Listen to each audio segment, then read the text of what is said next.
ਸੋ ਦੇਖੋ ਆਪਾਂ last lecture ਦੇ ਵਿੱਚ ਪਿਛਲੇ ਲੈਕਚਰ ਚ ਕੀ ਕੀਤਾ ਸੀ ਆ ਬੈਟਰੀ ਬਾਰੇ ਆਪਾਂ ਗੱਲ ਕਰਦੇ ਖਤਮ ਕੀਤੀ ਸੀ ਗੱਲ। ਤੇ ਬੈਟਰੀ ਕੀ ਹੁੰਦੀ ਹੈ ਦੇਖੋ ਆਪਾਂ ਬਸ ਫਿਲਹਾਲ ਆਪਾਂ ਬੈਟਰੀ ਦੇ ਅੰਦਰ ਕੀ ਚੱਲ ਰਿਹਾ ਕੈਮੀਕਲ ਰਿਐਕਸ਼ਨ ਕੀ ਚੱਲ ਰਹੇ ਨੇ ਕੀ ਨਹੀਂ ਚੱਲ ਰਿਹਾ ਆਪਾਂ ਉਹਦੇ ਵਿੱਚ ਇੰਟਰਸਟਿਡ ਨਹੀਂ ਆ। ਫਿਜ਼ਿਕਸ ਦੇ ਵਿੱਚ ਆਪਾਂ ਇੱਥੇ ਇੰਟਰਸਟਿਡ ਹੈਗੇ ਕਿ ਬੈਟਰੀ ਜਿਹੜੀ ਆ ਉਹ ਕਿੰਨਾ ਪੋਟੈਂਸ਼ੀਅਲ ਡਿਫਰੈਂਸ ਕ੍ਰੀਏਟ ਕਰਦੀ ਹੈ ਜੇ ਉਸ ਨੂੰ ਕਿਸੇ ਸਰਕਟ 'ਚ ਲਗਾ ਦਿੱਤਾ ਜਾਵੇ। ਆਪਾਂ 10 ਵੋਲਟ ਦੀ ਬੈਟਰੀ ਦੀ ਐਗਜ਼ਾਮਪਲ ਵੀ ਲਈ ਸੀ। ਆਪਾਂ ਮੰਨ ਲੈਣਾ ਇਸ ਬੈਟਰੀ ਦਾ ਵੋਲਟੇਜ ਮੰਨ ਲਓ V ਹੈ ਤਾਂ V ਦਾ ਮਤਲਬ ਕੀ ਹੈ V ਬੈਟਰੀ ਦੇ ਇਧਰਲੇ ਇਸ ਪੁਆਇੰਟ यानी इस पॉइंट एंड इस पॉइंट ਦੇ ਵਿੱਚ potential difference between these two points कह लो ਤੁਸੀਂ ਜਿਹੜੇ ਮਰਜ਼ੀ ਦੋ ਪੁਆਇੰਟ ਚੱਕ ਲਓ ਕਿਉਂਕਿ ਆਪਾਂ ਕੰਡਕਟਿੰਗ ਵਾਇਰਸ ਲਗਾਉਂਦੇ ਆ ਤਾਂ ਕੰਡਕਟਿੰਗ ਵਾਇਰਸ ਵਿੱਚ ਆਪਾਂ ਮੰਨ ਕੇ ਚੱਲਦੇ ਆ ਕਿ ਕੋਈ ਵੀ ਕਿਸੇ ਵੀ ਤਰ੍ਹਾਂ ਦਾ ਵੋਲਟੇਜ ਡ੍ਰੌਪ ਨਹੀਂ ਹੁੰਦਾ। ਇਸ ਚੀਜ਼ ਨੂੰ ਥੋੜਾ ਰੈਜ਼ਿਸਟੈਂਸ ਦੇ ਨਾਲ ਜਿਹੜਾ ਵੋਲਟੇਜ ਡ੍ਰੌਪ ਨੂੰ ਕਿਵੇਂ ਆਪਾਂ ਅਟੈਚ ਕਰਦੇ ਹਾਂ ਥੋੜਾ ਜਿਹਾ ਤੁਹਾਨੂੰ ਯਾਦ ਕਰਾ ਦੇਣਾ ਤੁਸੀਂ ਓਮਸ ਲਾ ਪੜਿਆ ਹੋਇਆ ਸ਼ਾਇਦ 10th ਕਲਾਸ ਦੇ ਵਿੱਚ ਹੈ ਨਾ ਪੜਿਆ ਉਹਦੇ ਚ ਤੁਸੀਂ ਇਹ ਪੜਿਆ ਸੀਗਾ ਕਿ ਕੋਈ ਵੀ ਜੇ ਰੈਜ਼ਿਸਟੈਂਸ ਹੈਗੀ ਹੈ ਰੈਜ਼ਿਸਟਰ ਲਗਾਉਂਦੇ ਆਪਾਂ ਰੈਜ਼ਿਸਟੈਂਸ ਦੇ ਅਕ੍ਰੋਸ ਜਿਹੜਾ ਪੋਟੈਂਸ਼ੀਅਲ ਡਿਫਰੈਂਸ ਹੁੰਦਾ ਹੈ ਜੇ ਮੰਨ ਲਓ V ਇਹਦੇ ਅਕ੍ਰੋਸ ਪੋਟੈਂਸ਼ੀਅਲ ਡਿਫਰੈਂਸ ਮੈਂ ਦੇ ਦਿੰਦਾ ਤੇ ਇਹਦੇ ਵਿੱਚ ਜਿਹੜਾ ਕਰੰਟ ਪਾਸ ਕਰੇਗਾ ਹਨਾ I ਤਾਂ ਇਹਨਾਂ ਵਿੱਚ ਕੀ ਰਿਲੇਸ਼ਨ ਹੁੰਦਾ ਸੀ V is equal to RI ਹਨਾ ਠੀਕ ਹੈ ਗੱਲ ਯਾਨੀ ਕਿ ਪੋਟੈਂਸ਼ੀਅਲ ਡ੍ਰੌਪ ਹੁੰਦਾ ਜੇ ਕਿਸੇ ਰੈਜ਼ਿਸਟੈਂਸ ਦੇ ਵਿੱਚੋਂ ਇਹਨੂੰ ਆਪਾਂ ਡ੍ਰੌਪ ਕਿਉਂ ਬੋਲਦੇ ਆ ਬੇਸਿਕਲੀ ਇਸ ਗੱਲ ਨੂੰ ਸਮਝ ਲਓ ਚੰਗੀ ਤਰ੍ਹਾਂ। ਮੈਂ ਕਈ ਵਾਰ ਜਿਵੇਂ ਮੈਨੂੰ ਆਦਤ ਪਈ ਮੈਂ ਡ੍ਰੌਪ ਹੀ ਬੋਲਦਾ ਵਾਂ ਜਿਵੇਂ ਕਿ ਕਹਿਣ ਦਾ ਮਤਲਬ ਮੰਨ ਲਓ ਆ ਬੈਟਰੀ ਹੈ ਸੋਰੀ ਰੈਜ਼ਿਸਟੈਂਸ ਹੈ ਆ ਰੈਜ਼ਿਸਟੈਂਸ ਦੀ ਇੰਨੀ ਲੰਬਾਈ ਮੈਂ ਮੰਨਣਾ ਇੱਥੇ ਤੱਕ ਠੀਕ ਹੈ ਇਸ ਰੈਜ਼ਿਸਟੈਂਸ ਨੂੰ ਆਪਾਂ ਕੋਈ ਵੈਲਿਊ ਦੇ ਦਿੰਦੇ ਹਾਂ ਮੰਨ ਲਓ 5 ਓਮ ਦੀ ਇਹ ਰੈਜ਼ਿਸਟੈਂਸ ਹੈ ਤੇ ਇਹਦੇ ਵਿੱਚ ਆਪਾਂ ਨੀਚੇ ਮੈਂ ਬੈਟਰੀ ਲਗਾ ਦਿੰਦੇ ਕੋਈ ਵੀ ਜਾਂ ਸੈੱਲ ਲਗਾ ਦਿੰਦੇ ਆਪਾਂ ਸੈੱਲ ਲਗਾਤਾ ਆਪਾਂ ਮੰਨ ਲਓ 10 ਵੋਲਟ ਦਾ ਤਾਂ ਤੁਸੀਂ ਮੈਨੂੰ ਦੱਸ ਸਕਦੇ ਹੋ ਕਿੰਨਾ ਕਰੰਟ ਪਾਸ ਕਰ ਗਿਆ ਪਹਿਲਾਂ ਤਾਂ ਦੱਸ ਸਕਦਾ ਕੋਈ 2 ampere very good 2 ampere current pass ਕਰੇਗਾ। ਤਾਂ ਆਪਾਂ ਇਹਨੂੰ ਇਹ ਸਮਝਦੇ ਹਾਂ ਸਰਕਟ ਨੂੰ ਪੂਰੇ ਨੂੰ ਇਹ ਸਮਝਦੇ ਹਾਂ ਕਿ ਜੇ ਬੈਟਰੀ ਦਾ ਇਧਰਲਾ ਟਰਮੀਨਲ ਮੰਨ ਲੈਂਦੇ ਆ ਕਿ 10 ਵੋਲਟ ਤੇ ਹੈ ਤੇ ਇਧਰਲਾ ਟਰਮੀਨਲ 0 ਤੇ ਹੈ ਕਿਉਂਕਿ ਵੈਸੇ ਤਾਂ ਪੋਟੈਂਸ਼ੀਅਲ ਡਿਫਰੈਂਸ ਇੰਪੋਰਟੈਂਟ ਹੁੰਦਾ ਹੈ ਤੁਹਾਨੂੰ ਮੈਂ ਕਿਹਾ ਵੀ ਸੀ ਐਬਸੋਲੂਟ ਪੋਟੈਂਸ਼ੀਅਲ ਜ਼ਰੂਰੀ ਨਹੀਂ ਹੁੰਦਾ ਮਤਲਬ ਆਪਣੇ ਲਈ ਤੇ ਜੇ ਆ 10 ਵੋਲਟ ਤੇ ਆਪਾਂ ਕਹਿੰਦੇ ਕਿ ਆ ਤਾਰ ਦੇ ਵਿੱਚ ਜਿਹੜੀ ਕੰਡਕਟਿੰਗ ਵਾਇਰ ਆ ਸਾਰੀ ਆ ਜੋੜੀ ਹੋਈ ਜਿਹਦੇ ਨਾਲ ਇਸ ਤਾਰ ਦੇ ਵਿੱਚ ਤਾਂ ਆਪਾਂ ਮੰਨ ਕੇ ਚੱਲਦੇ ਹਾਂ ਕਿ ਕੋਈ ਵੀ ਰੈਜ਼ਿਸਟੈਂਸ ਹੈ ਨਹੀਂ ਜਾਂ ਫਿਰ ਰੈਜ਼ਿਸਟੈਂਸ ਆਫ ਦਾ ਕੰਡਕਟਿੰਗ ਵਾਇਰ ਇਜ਼ ਨੈਗਲੀਜੀਬਲ ਨਾ ਯੈਸ ਸਰ ਤੇ ਜਦੋਂ ਕਰੰਟ ਵਿੱਚੋਂ ਪਾਸ ਕਰੇਗਾ ਇਹਦੇ ਵਿੱਚੋਂ ਇੱਥੇ ਆ ਕੇ 2 ਐਂਪੀਅਰ ਕਰੰਟ ਪਾਸ ਕਰੇਗਾ ਤਾਂ ਆਪਾਂ ਓਮਸ ਲਾ ਇਸ ਰੈਜ਼ਿਸਟੈਂਸ ਦੇ ਅਕ੍ਰੋਸ ਲਗਾਵਾਂਗੇ ਤਾਂ ਤੁਸੀਂ ਦੱਸੋ ਇਹਦੇ ਚ 2 ਐਂਪੀਅਰ ਕਰੰਟ ਪਾਸ ਕਰ ਰਿਹਾ 5 ਓਮ ਦੀ ਰੈਜ਼ਿਸਟੈਂਸ ਹੈ ਤਾਂ ਇਹਦੇ ਇਸ ਪੁਆਇੰਟ ਤੋਂ ਲੈ ਕੇ ਇਸ ਪੁਆਇੰਟ ਤੱਕ ਵੋਲਟੇਜ ਡ੍ਰੌਪ ਕਿੰਨਾ ਹੋਏਗਾ ਦੱਸੋ ਓਮਸ ਲਾ ਲਗਾ ਦੋ ਨਾ ਰੈਜ਼ਿਸਟੈਂਸ ਨੂੰ ਗੁਣਾ ਕਰ ਦੋ ਜਿੰਨਾ ਕਰੰਟ ਉਹ ਚੋਂ ਪਾਸ ਕਰ ਰਿਹਾ ਹੈ ਨਾ ਯੈਸ ਸਰ 10 ਵੋਲਟ ਆ ਗਿਆ ਨਾ ਯੈਸ ਸਰ मतलब सिर्फ यह है कि जिन्ना बैटरी ने पोटेंशियल डिफरेंस क्रिएट किया वो पोटेंशियल ड्रॉप इस रेजिस्टेंस में ड्रॉप होया ड्रॉप इसलिए भी कहने कि जिन्नी ज्यादा रेजिस्टेंस रस्ते में आई जाएगी मतलब उन्ना ਉਹਨੂੰ ਜੋ ਕ੍ਰਾਸ ਕਰਦਾ ਹੈ ਡ੍ਰੌਪ ਹੋਏਗਾ ਜਿਵੇਂ ਮੰਨ ਲਓ ਇਹਦਾ ਮਤਲਬ ਹੈ ਇਧਰਲੇ ਪਾਸੇ 10 ਵੋਲਟ ਹੈ ਇਧਰਲੇ ਪਾਸੇ 0 ਵੋਲਟ ਹੈ ਹਨਾ ਤੇ ਇਹਦੇ ਇੱਕਦਮ ਸੈਂਟਰ 'ਚ ਕਿੰਨਾ ਆਏਗਾ ਜੇ ਰੈਜ਼ਿਸਟੈਂਸ ਯੂਨੀਫਾਰਮਲੀ ਡਿਸਟ੍ਰੀਬਿਊਟਡ ਹੈ ਦੱਸੋ ਕਿੰਨਾ ਹੈ 5 ਵੋਲਟ 5 ਵੋਲਟ ਤੇ ਜੇ ਇਹਦੇ ਇਧਰਲੇ ਪਾਸੇ ਆਪਾਂ 3/4 ਲੈਂਦੇ ਇੱਥੇ ਲੈ ਲਈਏ ਤਾਂ ਇੱਥੇ 2.5 ਵੋਲਟ ਹੋਏਗਾ ਹਨਾ ਇੱਥੇ 7.5 ਵੋਲਟ ਹੋਏਗਾ ਹਨਾ ਇਸ ਤਰ੍ਹਾਂ ਮੈਂ ਕਹਿੰਦਾ ਜਿਵੇਂ ਰੈਜ਼ਿਸਟੈਂਸ ਚੋਂ ਕ੍ਰਾਸ ਕਰਦਾ ਹੈ ਚਾਰਜ ਜਾਂ ਫਿਰ ਕਰੰਟ ਤਾਂ ਉਹਦੇ ਵਿੱਚੋਂ ਪੋਟੈਂਸ਼ੀਅਲ ਡ੍ਰੌਪ ਹੁੰਦਾ ਜਾਂਦਾ ਪਹਿਲਾਂ ਇਹ ਬੋਲਦੇ ਸੋ ਪੂਰੇ ਸਰਕਟ ਦੇ ਵਿੱਚ ਵੀ ਇਹੀ ਹੁੰਦਾ ਹੈ ਸਰਕਟ ਦੇ ਵਿੱਚ ਵੀ ਜਦੋਂ ਆਪਾਂ ਬੈਟਰੀ ਦਾ ਪੋਟੈਂਸ਼ੀਅਲ ਡਿਫਰੈਂਸ ਹੁੰਦੀ ਹੈ ਉਹ ਆਪਣੇ ਪੋਟੈਂਸ਼ੀਅਲ ਡਿਫਰੈਂਸ ਨੂੰ ਅੱਗੇ ਸਰਕਟ 'ਚ ਡ੍ਰੌਪ ਕਰਦੀ ਹੈ ਚਾਹੇ ਉਹ ਰੈਜ਼ਿਸਟਰ ਦੇ ਅਕ੍ਰੋਸ ਡ੍ਰੌਪ ਕਰਦੀ ਹੈ ਜਾਂ ਉਹ ਕਿਸੇ ਕੈਪੈਸਿਟਰ ਦੇ ਅਕ੍ਰੋਸ ਡ੍ਰੌਪ ਕਰਦੀ ਹੈ ਕਿਵੇਂ ਆਪਾਂ ਗੱਲ ਕਰਦੇ ਸੋ ਜਦੋਂ ਆਪਾਂ ਕਿਸੇ ਬੈਟਰੀ ਨੂੰ ਲਗਾਉਂਦੇ ਆ ਕਿਸੇ ਵੀ ਕੈਪੈਸਿਟਰ ਦੇ ਨਾਲ ਹੁਣ ਆਪਾਂ ਸਮਝ ਚੁੱਕੇ ਹਾਂ ਕਾਫੀ ਕੁਝ ਕੈਪੈਸਿਟਰ ਬਾਰੇ ਬੇਸਿਕ ਗੱਲ ਕਰ ਚੁੱਕੇ ਹਾਂ ਆ ਬੈਟਰੀ ਹੈ ਮੰਨ ਲਓ 20 ਵੋਲਟ ਦੀ ਹੈ ਤੇ ਆਪਾਂ ਇਹਨੂੰ ਕਿਸੇ ਕੈਪੈਸਿਟਰ ਨਾਲ ਲਗਾ ਦਿੰਦੇ ਆ ਇਸ ਤਰ੍ਹਾਂ ਕੈਪੈਸਿਟਰ ਜਿਹੜਾ ਤੁਹਾਡਾ ਖਾਲੀ ਸੀ ਕੈਪੈਸਿਟਰ 'ਚ ਕੋਈ ਚਾਰਜ ਨਹੀਂ ਸੀਗਾ ਹਲੇ ਦਿੱਤਾ ਆ ਬਿਲਕੁਲ ਖਾਲੀ ਕੈਪੈਸਿਟਰ ਆਪਾਂ ਲਿਆ ਸੀ ਇਸ ਤਰ੍ਹਾਂ ਕੈਪੈਸਿਟੈਂਸ ਉਹਦੀ C ਹੈ ਤਾਂ ਬੇਸਿਕਲੀ ਜਦੋਂ ਵੋਲਟ ਬੈਟਰੀ ਨਾਲ ਲਗਾਵਾਂਗੇ ਤਾਂ ਕੀ ਹੋਏਗਾ ਕਿ ਬੈਟਰੀ ਦਾ ਇਧਰ ਵਾਲਾ ਟਰਮੀਨਲ ਪੋਜ਼ਿਟਿਵ ਹੈ ਨਾ ਇਧਰਲਾ ਨੈਗੇਟਿਵ ਹੈ ਇੱਕ ਤਰ੍ਹਾਂ ਆਪਾਂ ਕਹਿੰਦੇ ਆ ਹਾਇਰ ਹੈ ਲੋਅਰ ਹੈ ਬੈਟਰੀ ਆਪਣੇ ਇਸ ਟਰਮੀਨਲ ਤੋਂ ਕੀ ਕਰੇਗੀ ਚਾਰਜ ਭੇਜੇਗੀ ਫਿਰ ਮੰਨ ਲਓ Q ਚਾਰਜ ਭੇਜੇਗੀ ਤੇ ਉਹ ਚਾਰਜ ਜਿਹੜਾ ਆ ਇਸ ਵਾਇਰ ਵਿੱਚ ਬਹੁਤ ਤੇਜ਼ੀ ਨਾਲ ਨਿਕਲ ਕੇ ਇਸ ਪਲੇਟ ਤੇ ਆ ਜਾਏਗਾ ਤਾਂ ਇਸ ਪਲੇਟ ਦੇ ਉੱਪਰ ਕਿਹੜਾ ਚਾਰਜ ਆ ਜਾਏਗਾ? ਪੋਜ਼ਿਟਿਵ। पॉजिटिव ਠੀਕ ਹੈ, ਤੇ ਜਿੰਨਾ ਚਾਰਜ ਇਸ ਪਲੇਟ ਪੋਜ਼ਿਟਿਵ ਤੇ ਆਇਆ ਬਿਲਕੁਲ ਉਨਾ ਹੀ ਚਾਰਜ ਨੈਗੇਟਿਵ ਪਲੇਟ ਤੋਂ ਨਿਕਲ ਕੇ ਇੱਧਰ ਨੂੰ ਜਾਏਗਾ। ਜਿਵੇਂ ਸਰਕਟ ਕੰਪਲੀਟ ਹੁੰਦਾ, ਜਿਵੇਂ ਆਪਣਾ ਕਿਸੇ ਵੀ ਕਰੰਟ ਦੇ ਲਈ ਆਪਾਂ ਜਿਵੇਂ ਸੋਚਦੇ ਹਾਂ ਇੱਧਰ ਨਿਕਲ ਜਾਏਗਾ, ਤਾਂ ਇੱਧਰੋਂ ਜਦੋਂ ਕਿਊ ਚਾਰਜ ਨਿਕਲ ਜਾਏਗਾ ਇਹਦੇ ਉੱਪਰ ਕਿੰਨਾ ਚਾਰਜ ਆਏਗਾ? ਨੈਗੇਟਿਵ ਆ ਜਾਏਗਾ ਉਨਾ ਹੀ। ਸਮਝ ਲੱਗੀ ਗੱਲ? Yes. ਸੋ ਬੇਸਿਕਲੀ ਇਹਨੂੰ ਜਿਹੜੀ ਬੈਟਰੀ ਤੁਸੀਂ ਲਗਾਈ ਹੈ, ਬੈਟਰੀ ਦੀ ਖਾਸ ਗੱਲ ਕੀ ਹੁੰਦੀ ਹੈ? ਬੈਟਰੀ ਵਿੱਚੋਂ ਜੋ ਚਾਰਜ ਨਿਕਲਦਾ ਹੈ, ਜਿੰਨਾ ਮਰਜ਼ੀ ਚਾਰਜ ਨਿਕਲ ਜਾਵੇ ਉਹ ਚੋਂ ਅਮਾਉਂਟ ਦੇ ਵਿੱਚ, ਤਾਂ ਬੈਟਰੀ ਦਾ ਵੋਲਟੇਜ ਵੀ ਹੀ ਬਣਿਆ ਰਹਿੰਦਾ ਹੈ, ਕਿਉਂਕਿ ਬੈਟਰੀ ਦੇ ਅੰਦਰ ਉਹ ਸਾਰੀ ਵੋਲਟੇਜ ਨੂੰ ਮੇਨਟੇਨ ਕਰਨ ਦੇ ਲਈ ਕੈਮੀਕਲ ਰਿਐਕਸ਼ਨ ਚੱਲ ਰਹੀ ਹੈ। ਪਰ ਜਿਹੜਾ ਕੈਪੈਸਿਟਰ ਹੁੰਦਾ, ਕੈਪੈਸਿਟਰ 'ਚ ਚਾਰਜ ਆਏਗਾ ਤਾਂ ਚਾਰਜ ਆਉਣ ਨਾਲ ਕੈਪੈਸਿਟਰ ਦਾ ਵੋਲਟੇਜ ਰਾਈਜ਼ ਕਰਦਾ ਹੈ ਹਨਾ। ਤਾਂ ਜਿਹੜਾ ਕੈਪੈਸਿਟਰ ਹੈ ਇਹਦਾ ਵੋਲਟੇਜ ਪਹਿਲਾਂ ਕਿੰਨਾ ਸੀਗਾ? ਪੋਟੈਂਸ਼ੀਅਲ ਡਿਫਰੈਂਸ ਦੱਸੋ, ਜਦੋਂ ਚਾਰਜ ਨਹੀਂ ਸੀਗਾ? 3V 0। 0. ਤੇ ਹੁਣ ਉਹਦੀ ਇੱਕ ਪਲੇਟ ਤੇ ਪੋਜ਼ਿਟਿਵ ਚਾਰਜ ਆ ਗਿਆ, ਇੱਕ ਤੇ ਨੈਗੇਟਿਵ ਚਾਰਜ ਆ ਗਿਆ, ਤੇ ਇਹਦੇ ਅਕ੍ਰੋਸ ਪਲੇਟਸ ਵਿੱਚ ਪੋਟੈਂਸ਼ੀਅਲ ਡਿਫਰੈਂਸ ਕਿੰਨਾ ਕ੍ਰੀਏਟ ਹੋ ਜਾਏਗਾ? ਹੁਣ ਐਗਜ਼ੈਕਟਲੀ ਉਨਾ ਹੀ ਜਿੰਨਾ ਬੈਟਰੀ ਦਾ ਪੋਟੈਂਸ਼ੀਅਲ ਡਿਫਰੈਂਸ ਹੈ, ਕਿਉਂਕਿ ਬੈਟਰੀ ਜਦੋਂ ਤੱਕ ਆਪਣੇ ਪੋਟੈਂਸ਼ੀਅਲ ਦੇ ਬਰਾਬਰ ਉਹਨੂੰ ਨਹੀਂ ਲਿਆਂਦੀ ਉਦੋਂ ਤੱਕ ਇਹ ਚਾਰਜ ਦਿੰਦੀ ਰਹੇਗੀ, ਤੇ ਇਧਰੋਂ ਇਸ ਪਲੇਟ ਤੋਂ ਚਾਰਜ ਰਿਲੀਜ਼ ਹੁੰਦਾ ਰਹੇਗਾ। ਤੇ ਇਸ ਤਰ੍ਹਾਂ ਆਪਣੇ ਕੋਲ ਆਪਾਂ ਕਹਾਂਗੇ ਕਿ ਆਪਾਂ ਕੈਪੈਸਿਟਰ ਨੂੰ ਚਾਰਜ ਕੀਤਾ ਹੈ। ਇਸ ਗੱਲ ਨੂੰ ਜੇ ਤੁਸੀਂ ਸਮਝਣਾ ਚਾਹੁੰਦੇ ਹੋ, ਆਪਾਂ ਇਸ ਗੱਲ ਨੂੰ ਐਵੇਂ ਸਮਝ ਸਕਦੇ ਹਾਂ ਕਿ ਮੰਨ ਲਓ ਜਿਹੜੀ ਬੈਟਰੀ ਹੈ, ਕਿਉਂਕਿ ਬੈਟਰੀ ਦਾ ਪੋਟੈਂਸ਼ੀਅਲ ਜਿਹੜਾ ਹੈ ਨਾ, ਪੋਟੈਂਸ਼ੀਅਲ ਡਿਫਰੈਂਸ EMF ਜਾਂ ਜੋ ਵੀ, ਇਹ ਕਦੀ ਵੀ ਚੇਂਜ ਨਹੀਂ ਹੁੰਦਾ ਟਾਈਮ ਦੇ ਨਾਲ ਨਾਲ, ਇਹ ਇੰਨਾ ਹੀ ਰਹਿੰਦਾ ਹੈ। ਜੇ ਮੰਨ ਲਓ ਤੁਹਾਡੇ ਰਿਮੋਟ ਵਾਲੇ ਜਿਹੜੇ ਸੈੱਲ ਹੁੰਦੇ ਆ, ਟੀਵੀ ਰਿਮੋਟ ਜਾਂ ਕੋਈ ਵੀ ਜਾਂ AC ਦਾ ਰਿਮੋਟ ਹੁੰਦਾ, ਉਸ ਵਿੱਚ ਜਿਹੜੇ ਸੈੱਲ ਹੁੰਦੇ ਆ 1.5 ਵੋਲਟ ਦੇ ਹੁੰਦੇ ਆ, 1.5 ਵੋਲਟ ਦੇਖਿਆ ਹੋਣਾ ਤੁਸੀਂ ਹਨਾ। ਉਹ 1.5 ਵੋਲਟ ਹੀ ਰਹਿੰਦੇ ਆ ਉਹ, ਯਾਨੀ ਉਹਨਾਂ ਦੇ ਅੰਦਰ ਕੈਮੀਕਲ ਰਿਐਕਸ਼ਨ ਹੁੰਦੀ ਰਹਿੰਦੀ, ਉਹ 1.5 ਵੋਲਟ ਮੇਨਟੇਨ ਕਰਦੇ ਆ, ਪੋਜ਼ਿਟਿਵ ਤੇ ਨੈਗੇਟਿਵ ਦੇ ਵਿੱਚ ਇੰਨਾ ਪੋਟੈਂਸ਼ੀਅਲ ਡਿਫਰੈਂਸ ਹੁੰਦਾ ਆ। ਹੁਣ ਜੇ ਮੈਂ ਕਹਿ ਰਿਹਾ ਕਿ ਬੈਟਰੀ 20 ਤੇ ਮੇਨਟੇਨ ਰਹੇਗੀ, ਪਰ ਜਿਹੜਾ ਕੈਪੈਸਿਟਰ ਹੈ, ਕੈਪੈਸਿਟਰ ਨੂੰ ਆਪਾਂ 20 ਤੇ ਲੈ ਕੇ ਜਾਵਾਂਗੇ ਹੌਲੀ ਹੌਲੀ। ਕਿਵੇਂ? ਤੁਸੀਂ ਇਸ ਗੱਲ ਨੂੰ ਐ ਸਮਝ ਕੇ ਚੱਲੋ ਕਿ ਜੇ ਮੰਨ ਲਓ ਆ ਇੱਕ ਬਹੁਤ ਵੱਡਾ ਇੱਕ ਵਾਟਰ ਰਿਜ਼ਰਵਾਇਰ ਹੈ ਮੰਨ ਲਓ, ਤੇ ਜਿਹੜਾ ਕਿ ਇੱਥੇ ਮੇਨਟੇਨਡ ਹੈ ਇਸ ਵੋਲਟੇਜ ਤੇ। ਹੁਣ ਤੁਸੀਂ ਦੇਖੋ ਪਾਣੀ ਨੂੰ ਤੇ ਉਹਨੂੰ ਬਸ ਕੰਪੇਅਰ ਕਰਕੇ ਨਾ ਦਿਮਾਗ 'ਚ ਇਮੇਜ ਬਣਾਉਣੀ ਹੁੰਦੀ ਹੈ। ਤੁਸੀਂ ਐਵੇਂ ਨਾ ਸੋਚਣ ਲੱਗ ਜਾਓ ਕਿ ਮੈਂ ਕੈਪੈਸਿਟਰ ਤੇ ਆਪਾਂ ਪਾਣੀ ਇੱਕੋ ਚੀਜ਼ ਹੈ, ਜਾਂ ਪਾਣੀ 'ਚ ਟੱਬ 'ਚ ਪਾਣੀ ਭਰਿਆ ਹੈ ਜਾਂ ਕੈਪੈਸਿਟਰ ਚਾਰਜ ਭਰਿਆ, ਇੱਕੋ ਹੀ ਚੀਜ਼ ਨਹੀਂ ਹੈ। ਆਪਾਂ ਉਹਦਾ ਹੀ ਇੱਕਦਮ ਸਿਮਿਲਰ ਪਿਕਚਰ ਨੂੰ ਗ੍ਰੈਵਿਟੇਸ਼ਨਲ ਪੋਟੈਂਸ਼ੀਅਲ ਦੇ ਫਾਰਮ ਦੇਖਣ ਦੀ ਕੋਸ਼ਿਸ਼ ਕਰਦੇ ਹਾਂ।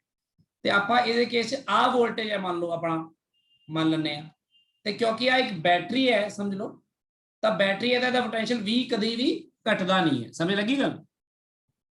ਯਾਨੀ ਜੇ ਇਹਦੇ ਵਿੱਚ ਥੋੜਾ ਜਿਹਾ ਇਧਰੋਂ ਪਾਣੀ ਜਾਏਗਾ ਤਾਂ ਥੋੜਾ ਪਾਣੀ ਉਧਰੋਂ ਆ ਵੀ ਜਾਏਗਾ ਨਾਲ ਹੀ, ਠੀਕ ਹੈ, ਤਾਂ ਕਿ ਇਹਦਾ ਪਾਣੀ ਘਟੇ ਹੀ ਨਾ। ਹੁਣ ਮੈਂ ਇਹਦੇ ਨਾਲ ਜੇ ਕਿਸੇ ਕੈਪੈਸਿਟਰ ਨੂੰ ਚਾਰਜ ਕਰਨਾ ਚਾਹੁੰਦਾ ਹਾਂ, ਤਾਂ ਕੈਪੈਸਿਟਰ ਨੂੰ ਜਦੋਂ ਮੈਂ ਇਹਦੇ ਨਾਲ ਜੋੜਦਾ ਹਾਂ,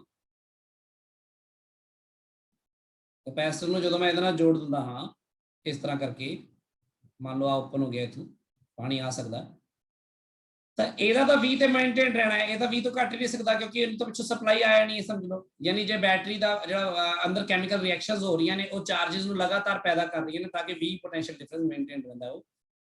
ਤੇ ਇੱਥੋਂ ਫਿਰ ਪਾਣੀ ਇੱਧਰ ਆਉਣਾ ਸ਼ੁਰੂ ਹੋਏਗਾ, ਤਾਂ ਪਹਿਲਾਂ ਸ਼ੁਰੂ ਵਿੱਚ ਤਾਂ ਇਹ ਜਿਹੜਾ ਕੈਪੈਸਿਟਰ ਹੈ ਉਹ ਥੋੜਾ ਘੱਟ ਵੋਲਟੇਜ ਤੇ ਚਾਰਜ ਹੋਏਗਾ ਨਾ, ਫਿਰ ਉਹ ਆਈ ਜਾਏਗਾ, ਪਾਣੀ ਆਈ ਜਾਏਗਾ, ਇਹਨੇ 20 ਤੇ ਮੇਨਟੇਨ ਰਹਿਣਾ। ਤਾਂ ਆ ਕੇ ਕਿੱਥੇ ਪ੍ਰੋਸੈਸ ਰੁਕੇਗਾ? ਇੱਥੇ, ਹਨਾ, ਜਦੋਂ ਇਹ ਵੀ ਪੂਰੇ 20 ਵੋਲਟੇਜ ਤੇ ਚਾਰਜ ਹੋ ਜਾਏਗਾ। ਸਮਝ ਲੱਗੀ ਗੱਲ?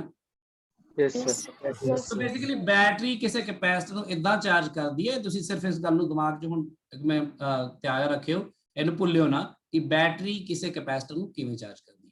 ਸੋ ਬੈਟਰੀ ਐ ਚਾਰਜ ਕਰਦੀ ਹੈ। ਥੋੜਾ ਹੋਰ ਆਪਾਂ ਡਿਟੇਲ 'ਚ ਸਮਝਣੇ ਆ। क्या एक बैटरी है, इस बैटरी का कोई पोटेंशियल डिफरेंस है, मान लो 20 वोल्ट है, जस्ट आप एग्जांपल ले लेने अपने को एक कैपेसिटर है इत्थे, हुण कैपेसिटर का कैपेसिटेंस जिन्ना मर्जी हो सकता है, फिलहाल आप सी मान लें। तो आप कह रहे हैं कि ये बैटरी जी है ये चार्ज भेजती है, पहला थोड़ा चार्ज गया समझ लो है ना, थोड़ा चार्ज गया, ये थोड़ा चार्ज गया, इतने थोड़ा जिहा चार्ज आया पॉजिटिव, इतने थोड़ा जिहा नैगेटिव, क्योंकि जिन्ना चार्ज इतों गया उन्ना इधरों निकल भी गया ना, इधर आ गया, फिर थोड़ा होर चार्ज गया, थोड़ा होर चार्ज गया, थोड़ा होर चार्ज गया, ये होर पॉजिटिव हो गया, ये होर नैगेटिव हो गया, ये तो उन्ना होर निकल गया। इस तरह करते करते तो एक टाइम आएगा, ये प्रोसेस कदों रुकेगा, जो ऊपर कैपेसिटर के अक्रॉस भी पोटेंशियल डिफरेंस कितना हो जाएगा 20 वोल्ट। बैटरी ने उन्होंने 20 वोल्ट ले आके छड्डना है, चाहे वो कैपेसिटर चार्ज होवे ते चाहे ना हो। समझ लगी गल सारे नूं? Yes, sir. ਅੱਛਾ ਇਹ ਵੀ ਹੋ ਸਕਦਾ ਆ ਕਿ ਹੁਣ ਬੈਟਰੀ ਕਿੰਨਾ ਚਾਰਜ ਭੇਜੇਗੀ, ਹੁਣ ਇਹ ਡਿਪੈਂਡ ਕਰਦਾ ਹੈ ਕਿ ਬੈਟਰੀ ਨੂੰ ਕਿੰਨਾ ਚਾਰਜ ਭੇਜਣਾ ਪਏਗਾ। ਇਹ ਡਿਪੈਂਡ ਕਰਦਾ ਸੀ ਦੇ ਉੱਪਰ। ਜਿਵੇਂ ਦੇਖੋ, ਜੇ ਮੈਂ ਕਹਾ ਕਿ ਇਹਦਾ ਕੈਪੈਸਿਟੈਂਸ ਵੀ ਦੇ ਦਿੰਦੇ ਆਪਾਂ ਨੂੰ ਕਿ ਮੰਨ ਲਓ ਇਹਦਾ ਕੈਪੈਸਿਟੈਂਸ ਜਿਹੜਾ ਹੈ ਸੀ ਕੈਪੈਸਿਟਰ ਦਾ ਉਹ ਹੈਗਾ ਮੰਨ ਲਓ 20 ਮਾਈਕਰੋਫੈਰਡ, ਆਪਾਂ ਇਹ ਮੰਨਦੇ ਆ ਵੈਸੇ, ਤਾਂ ਆਪਾਂ ਇਸ ਦੀ ਪਲੇਟ ਦੇ ਉੱਪਰ ਕਿੰਨਾ ਕੁ ਚਾਰਜ ਆਵੇ ਕਿ ਇਹਦਾ ਪੋਟੈਂਸ਼ੀਅਲ ਡਿਫਰੈਂਸ 20 ਵੋਲਟ ਹੋ ਜਾਵੇ। ਦੇਖੋ ਉਹਦੇ ਲਈ ਸਿੰਪਲ ਜੀ ਗੱਲ ਹੈ, ਤੁਹਾਨੂੰ ਪਤਾ ਚਾਰਜ ਜਿਹੜਾ ਹੁੰਦਾ ਹੈ is equal to C * V ਹੁੰਦਾ ਹੈ ਨਾ, ਹੈਨਾ। Yes, sir. ਤਾਂ C ਦੀ ਵੈਲਿਊ ਕਿੰਨੀ ਹੈ 20 ਮਾਈਕਰੋਫੈਰਡ, ਤੋਂ ਇਹਨੂੰ ਆਪਾਂ 20 ਮਾਈਕਰੋਫੈਰਡ ਲਿਖਦੇ ਹਾਂ 10⁻⁻6, ਹਾਲਾ ਮਾਈਕਰੋ ਹੀ ਰਹਿਣ ਦੋ ਭਾਵੇਂ। ਵੋਲਟੇਜ ਕਿੰਨਾ ਹੈ 20 ਵੋਲਟ ਹੈ, ਇਹ 400 * 10⁻⁻6 ਹੋ ਗਿਆ ਨਾ Yes, ਕੂਲਮ। yes, sir. ਆਪਾਂ ਇਹਨੂੰ 400 ਮਾਈਕਰੋ ਕੂਲਮ ਕਹਿ ਦਿੰਦੇ ਆ, ਮਾਈਕਰੋ ਹੀ ਕਹਿ ਦਿੰਦੇ ਆ 10⁻�6 ਨੂੰ ਨਾ ਕੋਈ ਬਹੁਤਾ ਪੰਗਾ ਨਹੀਂ ਲੈਂਦੇ ਇਹਦੇ ਨਾਲ, ਮਾਈਕਰੋ ਕੂਲਮ ਕਹਿ ਦਿੰਦੇ।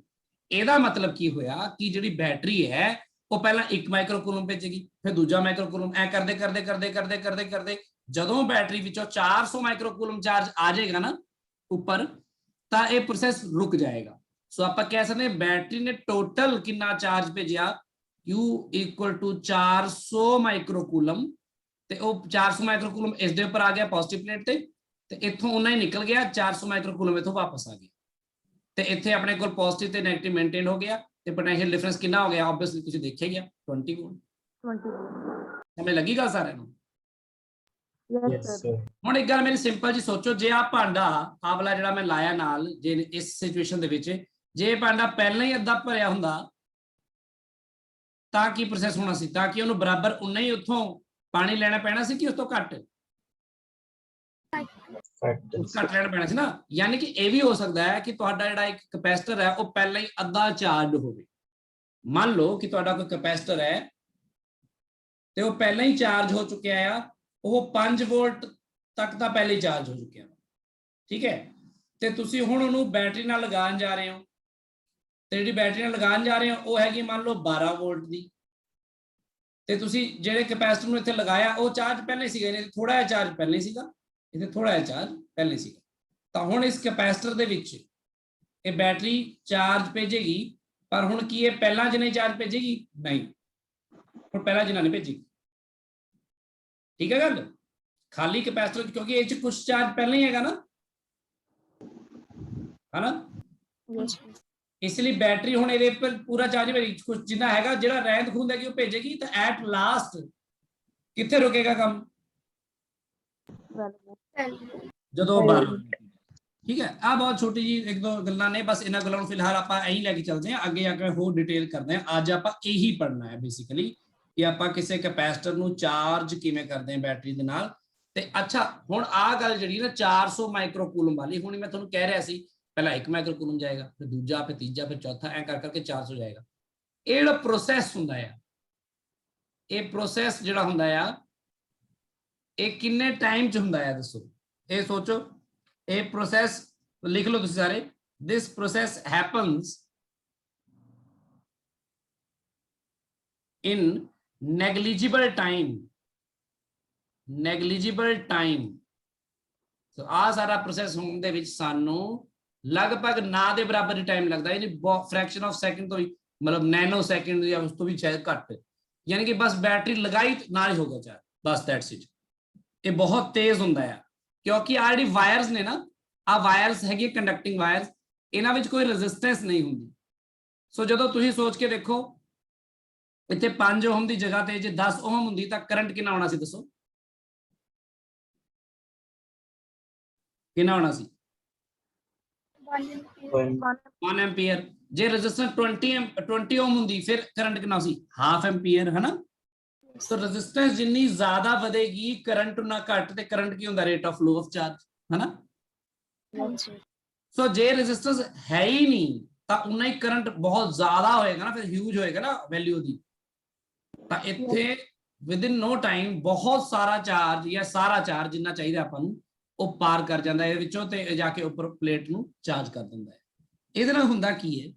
ਇਹਦੇ ਨਾਲ ਕੀ ਬਸ ਬੈਟਰੀ ਦੇ ਬਰਾਬਰ ਚਾਰਜ ਹੋਣ ਲਈ ਉਹਨੂੰ, ਜਾਂ 20 ਵੋਲਟ ਦੀ ਹੈ ਤਾਂ 20 ਵੋਲਟ ਉਹਦੇ ਅਕ੍ਰੋਸ ਪੋਟੈਂਸ਼ੀਅਲ ਡਿਫਰੈਂਸ ਕ੍ਰੀਏਟ ਹੋਣ ਲਈ ਉਹਨੂੰ ਬਿਲਕੁਲ ਵੀ ਟਾਈਮ ਨਹੀਂ ਲੱਗਦਾ, ਬਹੁਤ ਤੇਜ਼ ਹੁੰਦਾ ਪ੍ਰੋਸੈਸ।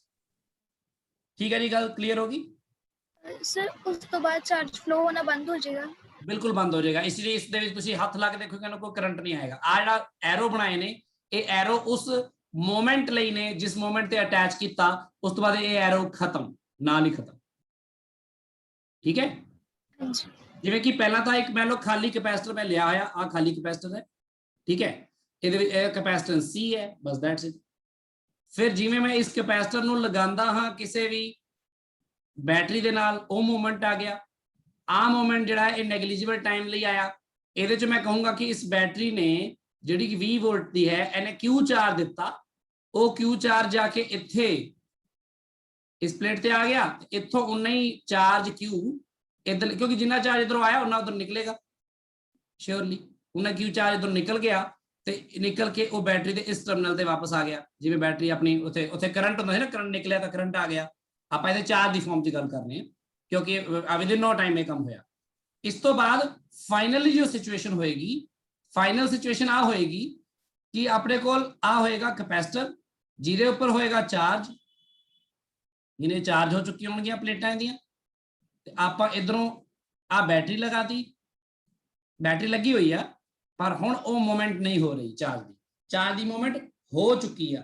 ਇਹਦੇ ਉੱਪਰ ਚਾਰਜ ਪਹਿਲੇ ਹੀ ਕਿਉਂ ਆ ਚੁੱਕਿਆ ਤੇ ਇਹਦਾ ਪੋਟੈਂਸ਼ੀਅਲ ਡਿਫਰੈਂਸ ਵੀ ਹੋ ਚੁੱਕਿਆ ਹੈ। ਇਹ ਸਾਰਾ ਪ੍ਰੋਸੈਸ ਹੋ ਗਿਆ। ਹੁਣ ਆ ਐਰੋ ਬਣਾ ਕੇ ਕਿਉਂ ਮੈਂ ਨਹੀਂ, ਯਾਨੀ ਤੁਸੀਂ ਜਦੋਂ ਅੱਗੇ ਜਾ ਕੇ ਆਪਾਂ ਬਣਾਵਾਂਗੇ ਵੀ ਨਾ ਸਰਕਟ ਚ ਕਿਤੇ, ਤੁਸੀਂ ਇਮੇਜਿਨ ਕਰ ਲੈਣਾ ਕਿ ਆ ਕਿਉਂ ਇਥੋਂ ਜਾ ਨਹੀਂ ਰਿਹਾ ਇਸ ਟਾਈਮ। ਇਹ ਜਿਵੇਂ ਹੀ ਅਟੈਚ ਕੀਤਾ ਸੀ ਨਾ, ਜਿਵੇਂ ਆ ਸਵਿਚ ਮੰਨ ਲਓ ਇੱਥੇ ਲਾਇਆ ਸੀ, ਸਵਿਚ ਔਨ ਕੀਤਾ ਤਾਂ ਨਾਲ ਹੀ ਬਸ ਹੋ ਗਿਆ, ਬਸ ਲਗਾਇਆ ਹੋ ਗਿਆ, ਬਸ ਕੋਈ ਟਾਈਮ ਨਹੀਂ ਲੱਗਿਆ ਉਹਨੂੰ ਇਹ ਕੰਮ ਹੋਣ ਦੇ ਵਿੱਚ। ਸਮਝ ਲੱਗੀ ਗੱਲ? Yes sir. Yes sir. ਜੇ ਤੁਸੀਂ ਇੱਥੇ ਬਹੁਤ ਹਿਊਜ ਰੈਜ਼ਿਸਟੈਂਸਿਸ ਲਗਾ ਦੋਗੇ ਕੋਈ, ਤਾਂ ਹੋ ਸਕਦਾ ਕਿ ਟਾਈਮ ਫਿਰ ਉਨਾ ਹੀ ਜ਼ਿਆਦਾ ਲੱਗਣਾ ਸ਼ੁਰੂ ਹੋ ਜਾਏਗਾ, ਕਿਉਂਕਿ ਫਿਰ ਉਹਨੂੰ ਉੱਥੇ ਜਾਣ 'ਚ ਟਾਈਮ ਲੱਗੇਗਾ ਤੇ ਫਿਰ ਪੋਟੈਂਸ਼ੀਅਲ 'ਚ ਵੀ ਫਰਕ ਆਏਗਾ ਥੋੜਾ ਬਹੁਤਾ, ਉਹ ਮੈਂ ਦੱਸੂਗਾ ਕਿ ਕਿਵੇਂ ਪੋਟੈਂਸ਼ੀਅਲ 'ਚ ਫਰਕ ਹੈ। ਮਤਲਬ ਫਾਈਨਲੀ ਆਹੀ ਹੋਏਗਾ, ਫਾਈਨਲੀ ਕੈਪੈਸਿਟਰ ਤੇ ਚਾਰਜ ਸੌਰੀ ਪੋਟੈਂਸ਼ੀਅਲ 20 ਵੋਲਟ ਹੀ ਹੋਏਗਾ। ਉਸ ਐਟ ਦਾ ਮੋਮੈਂਟ ਜਦੋਂ ਇਹ ਕੰਮ ਹੋ ਰਿਹਾ ਹੋਏਗਾ ਤਾਂ ਰੈਜ਼ਿਸਟੈਂਸ ਵਿੱਚ ਵੀ ਡ੍ਰੌਪ ਹੋਏਗਾ, ਥੋੜਾ ਬਹੁਤਾ ਆਪਾਂ ਸਮਝਾਂਗੇ, ਪਰ ਬਾਅਦ 'ਚ ਰੈਜ਼ਿਸਟੈਂਸ 'ਚੋਂ ਕਰੰਟ ਜਾਣਾ ਬੰਦ ਹੋ ਜਾਏਗਾ ਤੇ ਰੈਜ਼ਿਸਟੈਂਸ ਦੇ ਅਕ੍ਰੋਸ ਪੋਟੈਂਸ਼ੀਅਲ ਡ੍ਰੌਪ ਵੀ ਜ਼ੀਰੋ ਹੋ ਜਾਏਗਾ ਨਾ, ਤਾਂ ਸਾਰਾ ਪੋਟੈਂਸ਼ੀਅਲ ਇਹਦੇ ਅਕ੍ਰੋਸ ਹੀ ਡ੍ਰੌਪ ਹੋਏਗਾ ਕੈਪੈਸਿਟਰ ਦੇ ਅਕ੍ਰੋਸ। ਕਲੀਅਰ ਹੈ ਗੱਲ? Yes sir. ਸੋ ਇਹ ਕੁਝ ਵੀ ਨਹੀਂ ਹੈ, ਇਹ ਇਸ ਗੱਲ ਨੂੰ ਥੋੜਾ ਦਿਮਾਗ 'ਚ ਰੱਖਣਾ ਤੁਸੀਂ।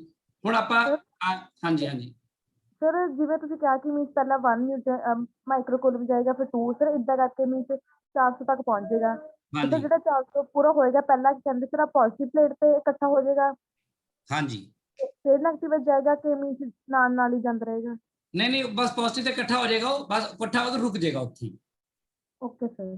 ਫਿਰ ਬਸ ਗੱਲ ਖਤਮ ਹੋ ਜਾਏਗੀ। ਫਿਰ ਹੁਣ ਜਿਵੇਂ ਜਦੋਂ ਮੈਂ ਇੱਥੇ ਗੱਲ ਕਰ ਰਿਹਾ, ਜੇ ਮੰਨ ਲਓ ਮੈਂ ਬਹੁਤ ਤੇਜ਼ ਉਹਦੀ ਗੱਲ ਕਰਾਂ ਇੱਥੇ, ਇਸ ਗੱਲ ਨੂੰ ਜੇ ਇਮੇਜਿਨ ਕਰਾਂ, ਆ ਪਾਈਪ 'ਚੋਂ ਪਾਣੀ ਗਿਆ ਇੱਕਦਮ ਤੋਂ, ਮੰਨ ਲਓ ਪਾਣੀ ਗਿਆ ਬਹੁਤ ਵਿਦਿਨ ਫ੍ਰੈਕਸ਼ਨ ਆਫ ਸੈਕਿੰਡ ਗਿਆ, ਇੱਥੇ ਤੱਕ ਆ ਗਿਆ ਹਨਾ।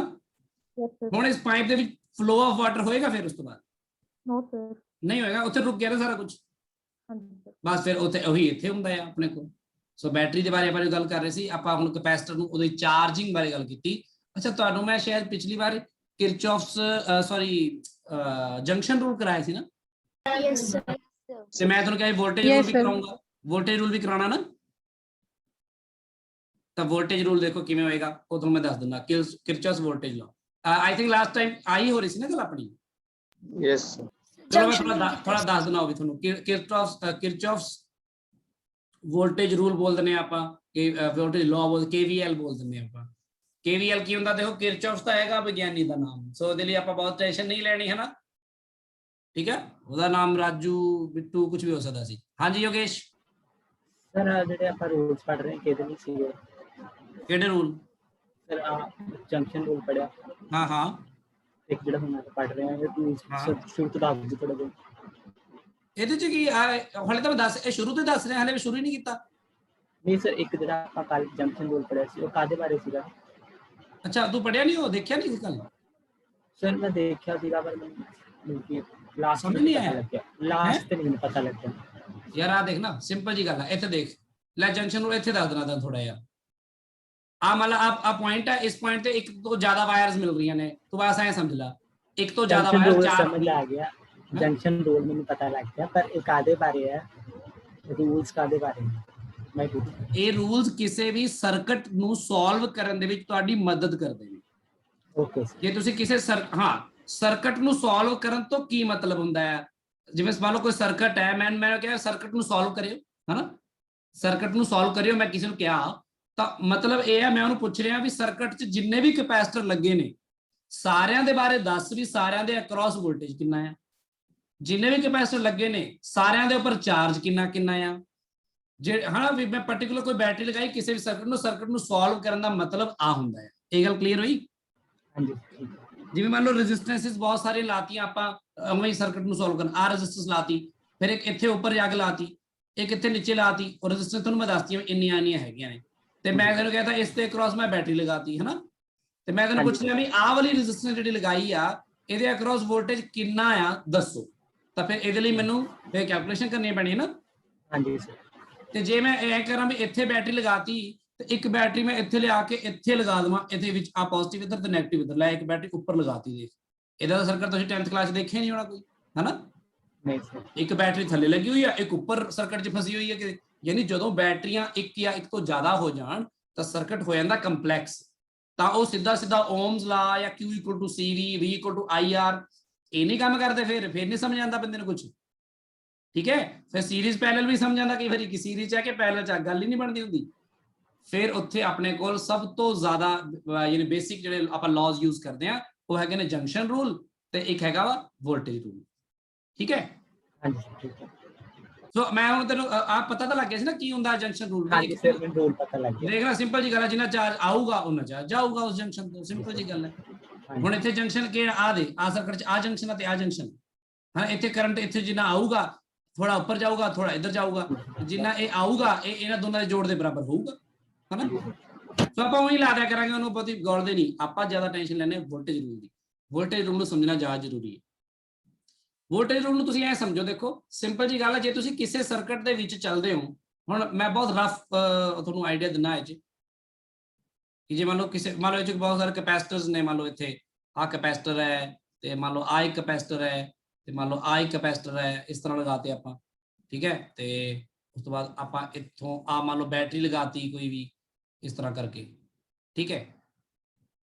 ਹੁਣ ਅੱਛਾ ਕੈਪੈਸਿਟਰ ਅਭੀ ਇਹ ਧਿਆਨ ਆ ਕੈਪੈਸਿਟਰ ਹੈ, ਆ ਵੀ ਕੈਪੈਸਿਟਰ ਹੈ, ਆ ਵੀ ਕੈਪੈਸਿਟਰ ਹੈ ਤੇ ਆ ਇੱਕ ਬੈਟਰੀ ਲਗਾਈ ਹੋਈ ਹੈ, ਸੈੱਲ ਲੱਗਿਆ ਹੈ, ਠੀਕ ਹੈ। ਹੁਣ ਮੈਂ ਇਹ ਕਹਿ ਰਿਹਾ ਵਾਂ ਇਸ ਦੇ ਵਿੱਚ ਮੈਂ ਵੋਲਟੇਜ ਰੂਲ ਲਗਾਉਣਾ ਹੈ। ਵੋਲਟੇਜ ਰੂਲ ਕੀ ਹੁੰਦਾ? ਪਹਿਲੀ ਗੱਲ ਤਾਂ ਦੇਖੋ ਕਿਰਚੌਫਸ ਵੋਲਟੇਜ ਲਾਅ ਜਿਹੜਾ ਆ KVL, ਪਹਿਲੀ ਗੱਲ ਤਾਂ ਇਹਨੂੰ ਆਪਾਂ ਅਪਲਾਈ ਕਿਸ ਤੇ ਕਰਦੇ ਆ? ਇਹਨੂੰ ਅਪਲਾਈ ਕਰਦੇ ਆ ਔਨ ਲੂਪਸ। ਲੂਪਸ ਦਾ ਮਤਲਬ ਹੁੰਦਾ ਕੋਈ ਵੀ ਕਲੋਜ਼ਡ ਸਰਕਟ, ਉਹਨੂੰ ਲੂਪ ਬੋਲਦੇ ਆ, ਠੀਕ ਹੈ।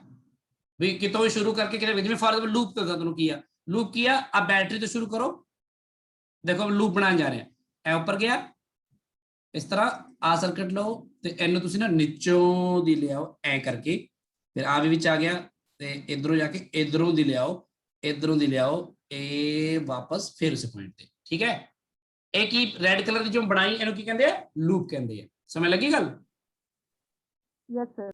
ठीक है, कहने दा भावे ये किसी भी पॉइंट ए तो निकलिया मैं, फिर मैं बी ते गया, फिर मैं इथों सी ते गया, फिर मैं इथों डी ते गया नीचों दी हुंदे होए, फिर मैं इथों आके ई ते आ गया ते इत्थे आ गया, ठीक है।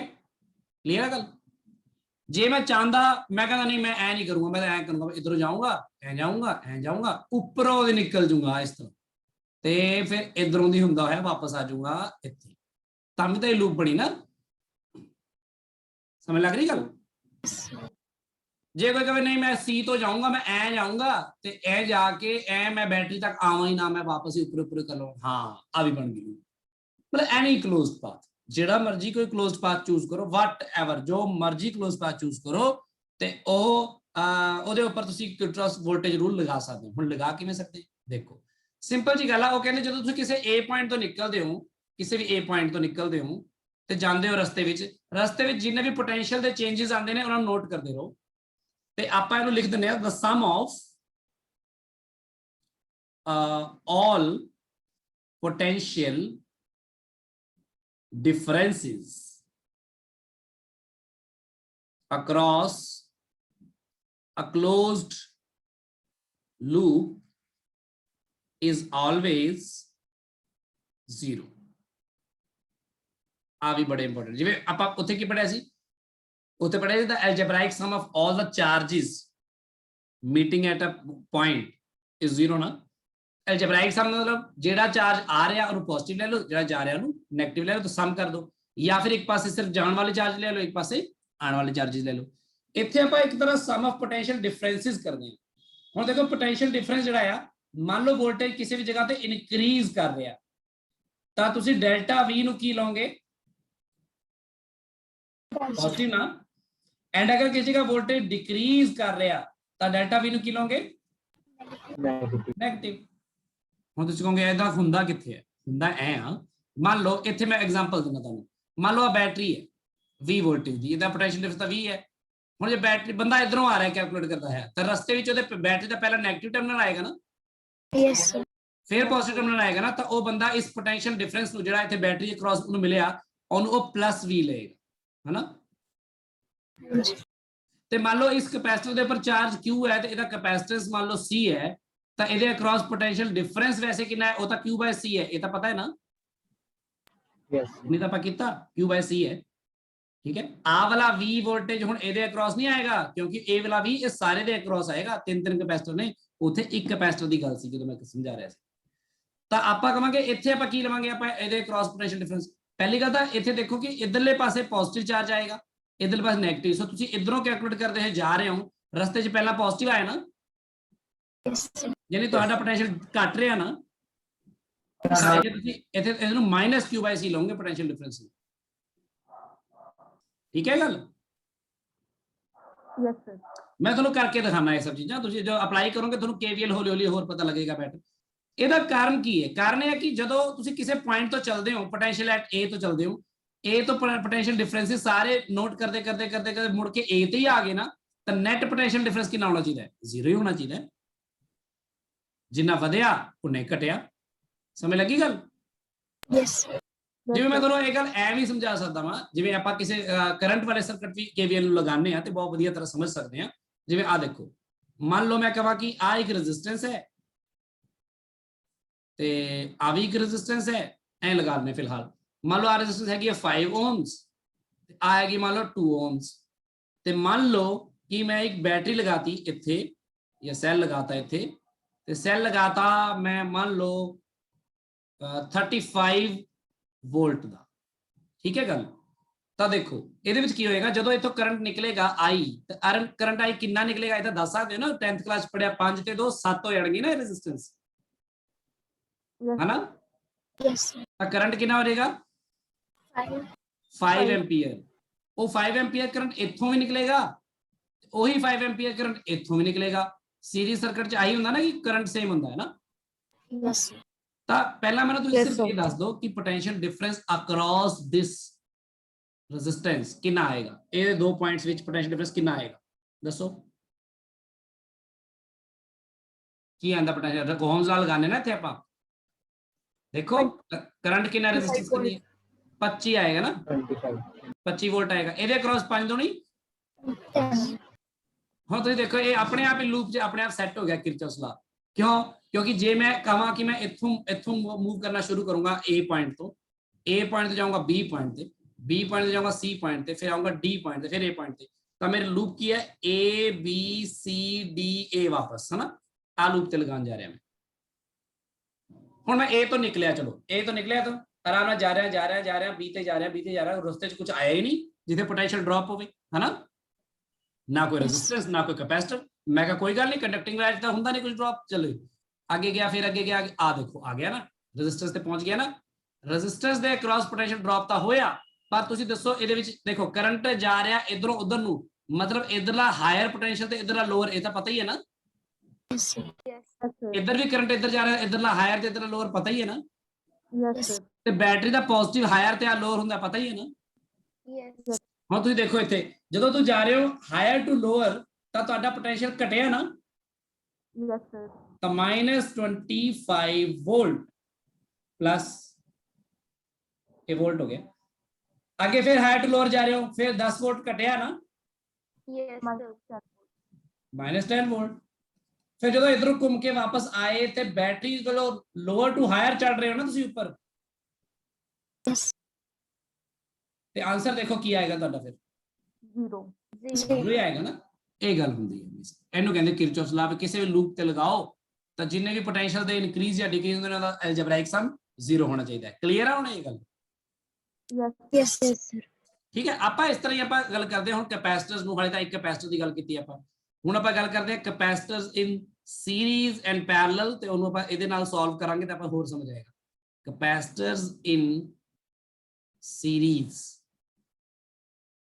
ਬਸ ਇੱਕ ਗੱਲ ਯਾਦ ਰੱਖਿਓ, ਕਿਸੇ ਬੈਟਰੀ ਨੇ ਜਿੰਨਾ ਚਾਰਜ ਦੇਣਾ ਹੈ ਉਨਾ ਹੀ ਚਾਰਜ ਵਾਪਸ ਹੀ ਰਿਸੀਵ ਕਰਨਾ ਹੈ, ਤੇ ਕਿਸੇ ਕੈਪੈਸਿਟਰ ਦੀ ਇੱਕ ਪਲੇਟ ਤੇ ਜੋ ਵੀ ਚਾਰਜ ਆਏਗਾ ਉਹ ਦੂਜੀ ਪਲੇਟ ਨੂੰ ਛੱਡਣਾ ਹੀ ਪਏਗਾ ਵਾਪਸ, ਤਾਂ ਕਿ ਉੱਤੇ ਪੋਜ਼ਿਟਿਵ ਤੇ ਉੱਤੇ ਨੈਗੇਟਿਵ ਚਾਰਜ ਆਏ। ਇਸ ਗੱਲ ਨੂੰ ਹਮੇਸ਼ਾ ਮੇਨਟੇਨ ਰੱਖਿਓ ਕੋਈ ਵੀ ਕਰੰਟ ਸਕੀਮ ਜਾਂ ਸੌਰੀ ਚਾਰਜ ਦੀ ਸਕੀਮ ਬਣਾਉਂਦੇ ਹੋ। ਕੈਪੈਸਿਟਰ ਇਨ ਸੀਰੀਜ਼ ਦਾ ਮਤਲਬ ਤੁਹਾਨੂੰ ਪਤਾ ਹੈ, ਮੰਨ ਲਓ ਕੈਪੈਸਿਟਰ ਇਸ ਤਰ੍ਹਾਂ ਆ, ਆਪਾਂ ਇਸ ਤਰ੍ਹਾਂ ਦੇ ਕੈਪੈਸਿਟਰ ਲਏ, ਕੁਝ ਕੈਪੈਸਿਟਰਸ ਮੰਨ ਲਓ ਅਲੱਗ-ਅਲੱਗ ਕੈਪੈਸਿਟੈਂਸ ਸੀ ਉਹਨਾਂ ਦੀ। ਆਹ ਕੈਪੈਸਿਟਰ ਲਿਆ C1 ਕੈਪੈਸਿਟਰ ਦਾ, ਠੀਕ ਹੈ, ਇਹਨੂੰ ਨਾਲ ਦੂਜਾ ਅਟੈਚ ਕਰ ਦਿਓ ਇੱਥੇ C2, ਤੇ ਇਹਦੇ ਨਾਲ C3। ਤੁਹਾਨੂੰ ਥੋੜਾ ਰੈਜ਼ਿਸਟੈਂਸਿਸ ਦੇ ਕਰਕੇ ਵੀ ਆਈਡੀਆ ਹੋਏਗਾ ਕੈਪੈਸਿਟਰ ਇਹਨੂੰ ਕੀ ਕਵਾਂਗੇ ਸੀਰੀਜ਼ ਦੇ ਵਿੱਚ ਹੈ। ਕਲੀਅਰ ਹੈ ਗੱਲ? यस सर ਆਪਾਂ ਇੱਥੇ ਇੱਕ ਬੈਟਰੀ ਲਗਾਤੀ ਜਾਂ ਸੈੱਲ ਲਗਾਤਾ ਜਿਹਦੇ ਨਾਲ ਆਪਾਂ ਇਹਨੂੰ ਚਾਰਜ ਕਰਨਾ ਚਾਹੁੰਦੇ ਹਾਂ ਸਾਰੇ ਕੈਪੈਸਿਟਰਸ ਨੂੰ, ਤੇ ਇਸ ਬੈਟਰੀ ਦਾ ਵੋਲਟੇਜ ਮੰਨ ਲਓ V ਹੈ, ਤੇ ਬੈਟਰੀ ਨੇ ਮੰਨ ਲਓ ਇੱਥੋਂ ਚਾਰਜ ਦਿੱਤਾ Q। ਇਹ ਚਾਰਜ ਤੁਹਾਨੂੰ ਪਤਾ ਲਗਾਉਂਦੇ ਹੀ ਹੋ ਜਾਏਗਾ, ਮਤਲਬ ਇਹ ਨਹੀਂ ਕਿ ਉਹ ਚਾਰਜ ਨੂੰ ਜਾਂਦੇ ਨੂੰ ਟਾਈਮ ਲੱਗੇਗਾ, ਯਾਨੀ ਇਹ ਬਹੁਤ ਜਲਦੀ ਹੋਏਗਾ ਪ੍ਰੋਸੈਸ। ਬਲਕਿ ਮੈਂ कहना ਇੱਥੇ ਮੰਨ ਲਓ ਮੈਂ ਇੱਕ ਉਹ ਲਗਾ ਦੇਵਾਂ ਜੀ,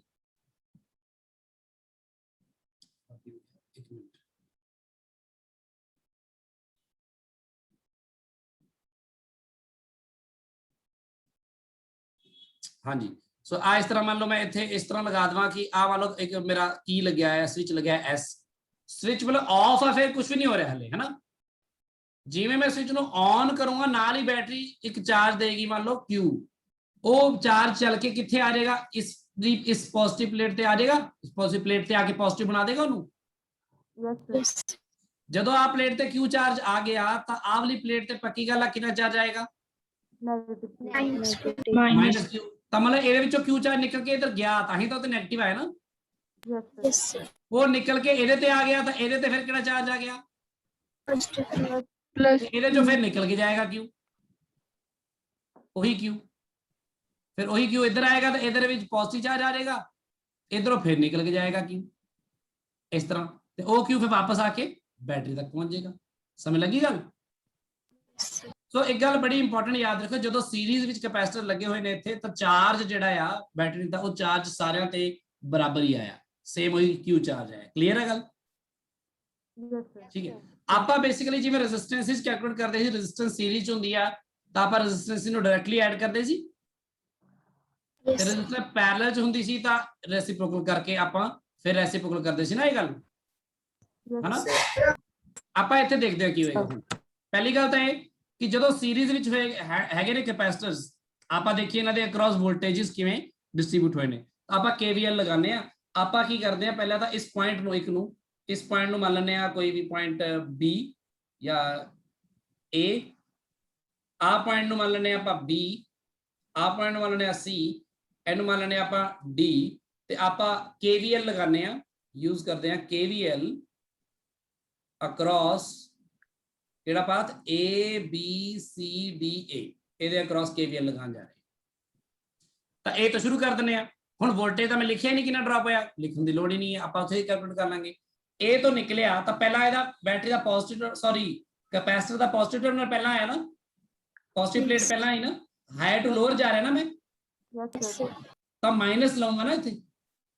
ਪਹਿਲੀ ਗੱਲ ਇਹਨੂੰ ਐ ਕਿਸੇ ਪੁਆਇੰਟ ਦੇ ਪੋਟੈਂਸ਼ੀਅਲ ਨੂੰ ਲਿਖਣਾ ਤਾਂ ਐ ਲਿਖ ਲਓ ਤੁਸੀਂ ਚਾਹੇ, ਬਲਕਿ ਨਹੀਂ ਠੀਕ ਹੈ, ਇਹ ਆਪਾਂ ਠੀਕ ਹੀ ਕਰ ਰਹੇ ਹਾਂ, ਠੀਕ ਹੈ। ਸੋ ਦੇਖੋ ਇੱਥੇ ਕੀ ਆਏਗਾ, Q ਤੇ -Q ਦੇ ਅਕ੍ਰੋਸ ਪੋਟੈਂਸ਼ੀਅਲ ਕੀ ਆਏਗਾ, ਮਾਈਨਸ Q1 ਬਾय C1 ਆ ਗਿਆ ਨਾ, Q1 ਨਹੀਂ ਸੱਚ Q minus Q by C1 आएगा, फिर आगे आएगा माइनस Q बाय C2, अगले भी माइनस Q बाय C3 है ना। फिर जो इथों घूम के इथे आएगा बैटरी का पोटेंशियल राइज होया ना इथों, yes sir, plus V equal to 0 आ गया। ठीक है गल, ਇਹਦਾ मतलब की है कि जो V है वो किदे बराबर आ गया अपना, V आ गया अपना Q by C1 plus Q by C2 plus Q by C3 ਆ ਗਿਆ, ਠੀਕ ਹੈ। ਅੱਛਾ, ਇਫੈਕਟਿਵ ਕੈਪੈਸਿਟੈਂਸ ਜਿਹੜਾ ਹੁੰਦਾ ਆ ਉਹ ਕੀ ਹੁੰਦਾ ਹੈ? ਦੇਖੋ ਆਪਾਂ ਨੂੰ ਪਤਾ ਇਫੈਕਟਿਵ ਕੈਪੈਸਿਟੈਂਸ ਕੀ ਹੁੰਦਾ, ਵੀ ਜੇ ਇਹਨਾਂ ਤਿੰਨਾਂ ਕੈਪੈਸਿਟਰ ਦੀ ਬਜਾਏ ਇੱਥੇ ਸਿਰਫ ਇੱਕ ਕੈਪੈਸਿਟਰ ਲਗਾ ਦਈਏ, ਉਸ ਕੈਪੈਸਿਟਰ ਦਾ ਆਪਾਂ ਕਹਿ ਦਿੰਦੇ ਹਾਂ ਸੀ ਇਫੈਕਟਿਵ ਕੈਪੈਸਿਟਰ। ਉਹ ਤਾਂ ਉਹ ਕਿਹਾ ਜਾਏਗਾ ਵੀ ਆਹ ਕੈਪੈਸਿਟਰ ਇਹਨਾਂ ਤਿੰਨਾਂ ਦੇ ਬਰਾਬਰ ਕੈਪੈਸਿਟੈਂਸ ਰੱਖਦਾ ਆ। ਜੇ ਆਪਾਂ ਬੈਟਰੀ ਨੂੰ ਲਗਾਈਏ ਉਹੀ 20 ਵੋਲਟ ਦੀ, ਤਾਂ ਉਹ ਬਿਲਕੁਲ ਉਨਾ ਹੀ ਚਾਰਜ ਲੀਵ ਕਰੇ ਬੈਟਰੀ ਜਿੰਨਾ ਉਹਨੇ ਲੀਵ ਕੀਤਾ ਉਹਨਾਂ ਤਿੰਨਾਂ ਦੇ ਲਈ। ਸਮਝ ਲੱਗੀ ਗੱਲ? यस ਤਾਂ ਸੀ ਇਫੈਕਟਿਵ ਦੀ ਫਾਰਮ 'ਚ ਇਸੇ 20 ਨੂੰ ਕੈਲਕੂਲੇਟ ਕਰੋ। ਇੱਥੋਂ ਦੇਖੋ ਤਾਂ 20 ਕਿਹਦੇ ਬਰਾਬਰ ਆਏਗਾ? ਇੱਥੇ ਵੀ ਆਪਾਂ ਲਗਾ ਕੇ ਦੇਖ ਸਕਦੇ ਹਾਂ ਲੋ, ਉਹੀ ਵਾਲਾ। ਇੱਥੇ ਦੇਖੋ ਹਾਈਟ ਲੋਅਰ ਇਹ ਆਏਗਾ Q ਬਾਈ C ਇਫੈਕਟਿਵ, ਹੈ ਨਾ, Yes. With negative sign, plus V equal to 0, ਤਾਂ V ਕਿਹਦੇ ਬਰਾਬਰ ਆਏਗਾ? Q by. C effect. सही ਤਾਂ ਇੱਥੇ ਲਿਖ ਦਿਓ ਤੁਸੀਂ Q by C effective is equal to Q by C1, Q by C2, Q by C3।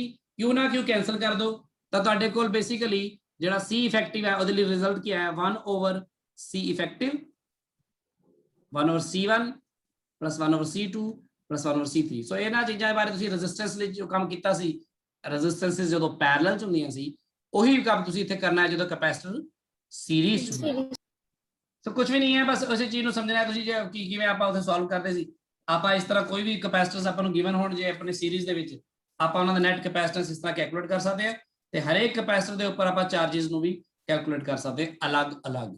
ਕਿਵੇਂ ਕਰ ਸਕਦੇ ਹਾਂ ਆਪਾਂ ਹੁਣੇ ਦੇਖਦੇ ਹਾਂ, ਠੀਕ ਹੈ। ਪਰ ਆਪਾਂ ਪਹਿਲਾਂ ਉਹ ਵਾਲਾ ਕਰ ਲਈਏ ਕਿ ਆਪਾਂ ਜੇ ਪੈਰਲਲ ਚ ਹੋਣ ਤਾਂ ਕੀ ਕਰਾਂਗੇ, ਇਹੀ ਗੱਲ। ਹੁਣ ਜੇ ਮੰਨ ਲਓ ਕੈਪੈਸਿਟਰ ਆਪਣੇ ਕੋਲ ਪੈਰਲਲ ਚ ਹੋਣਗੇ ਤਾਂ ਬੇਸਿਕਲੀ ਕਿਸ ਤਰ੍ਹਾਂ ਹੋਏਗਾ, ਫਿਰ ਆਪਾਂ ਕੁਐਸਚਨਸ ਤੇ ਆਨੇ ਆ। ਕੈਪੈਸਿਟਰਸ ਇਨ ਪੈਰਲਲ,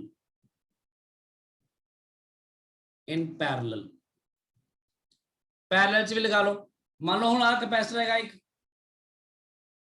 ਆਏਗਾ ਇੱਕ, ਦੂਜਾ ਆਏਗਾ, ਤੀਜਾ, ਤੇ ਤਿੰਨੋਂ ਕੈਪੈਸਿਟਰ ਪੈਰਲਲ ਚ ਇਸ ਤਰ੍ਹਾਂ ਲੱਗਣਗੇ ਨਾ, ਇਸ ਤਰ੍ਹਾਂ, ਇਸ ਤਰ੍ਹਾਂ, ਇਸ ਤਰ੍ਹਾਂ, ਇਸ ਤਰ੍ਹਾਂ। ਤੇ ਆਪਾਂ ਇਹਦੇ ਅਕ੍ਰੋਸ ਇੱਥੇ ਮੰਨ ਲਓ ਬੈਟਰੀ ਲਗਾਉਂਦੇ ਆ 20 ਵੋਲਟ ਦੀ। ਕਲੀਅਰ ਹੈ ਗੱਲ? यस ਤੇ ਪੈਰਲਲ ਚ ਲਗਾਵਾਂਗੇ ਤਾਂ ਬੇਸਿਕਲੀ ਹੁਣ ਕੀ ਹੋਏਗਾ, ਮੰਨ ਲਓ ਜੇ ਆ ਬੈਟਰੀ ਨੇ ਚਾਰਜ ਇੱਥੋਂ Q ਰਿਲੀਜ਼ ਕੀਤਾ ਤਾਂ ਉਹ ਚਾਰਜ ਇੱਥੇ ਤੱਕ ਤਾਂ Q ਆਏਗਾ, ਪਰ ਇੱਥੇ ਆ ਕੇ ਉਹਦੇ ਕੋਲ ਤਿੰਨ ਰਸਤੇ ਨੇ, ਅਲੱਗ-ਅਲੱਗ ਨੇ ਨਾ, ਪਹਿਲਾਂ ਤਾਂ ਨਹੀਂ ਸੀਗੇ ਨਾ। यस ਹੁਣ ਕਿਉਂਕਿ ਕੈਪੈਸਿਟਰਸ ਦੀ ਕੈਪੈਸਿਟੈਂਸ ਵੱਖਰੀ ਵੱਖਰੀ ਹੈ, ਇਹਦੀ C1 ਹੈ, ਇਹਦੀ C2 ਹੈ, ਇਹਦੀ C3 ਹੈ, ਤਾਂ ਇੱਥੇ ਚਾਰਜ ਹੈ ਜਿਹੜਾ ਉਹ ਮੰਨ ਲਓ ਚਲਾ ਗਿਆ Q1, ਇੱਥੇ ਚਾਰਜ ਚੱਲ ਗਿਆ ਮੰਨ ਲਓ Q2, ਇੱਥੇ ਚਾਰਜ ਚੱਲ ਗਿਆ ਮੰਨ ਲਓ Q3। ਹਾਲਾਂਕਿ ਤੁਸੀਂ ਸਮਝਦੇ ਹੋ ਇਸ ਗੱਲ ਨੂੰ ਚੰਗੀ ਤਰ੍ਹਾਂ ਕਿ ਆਪਣਾ ਜਿਹੜਾ Q ਹੋਏਗਾ ਟੋਟਲ ਕਿਹਦੇ ਬਰਾਬਰ ਹੋਏਗਾ? Q1 plus Q2. ਕਿਉਂਕਿ ਤਿੰਨਾਂ ਚ ਵੰਡਿਆ ਗਿਆ ਨਾ, ਤੇ ਬਿਲਕੁਲ ਇਸ ਤਰ੍ਹਾਂ ਰਿਸੀਵ ਹੀ ਹੋਏਗਾ। ਇੱਧਰ ਫਿਰ Q1 ਆਏਗਾ, ਇੱਧਰ Q2 ਇੱਧਰੋਂ ਆਏਗਾ, Q3 ਇੱਧਰੋਂ ਆਏਗਾ, ਤੇ ਤਿੰਨੋਂ ਮਿਲ ਕੇ ਕੀ ਬਣਾ ਦੇਣਗੇ? ਫਿਰ Q, ਤੇ Q ਵਾਪਸ ਆ ਜਾਏਗਾ ਬੈਟਰੀ। ਠੀਕ ਹੈ ਗੱਲ?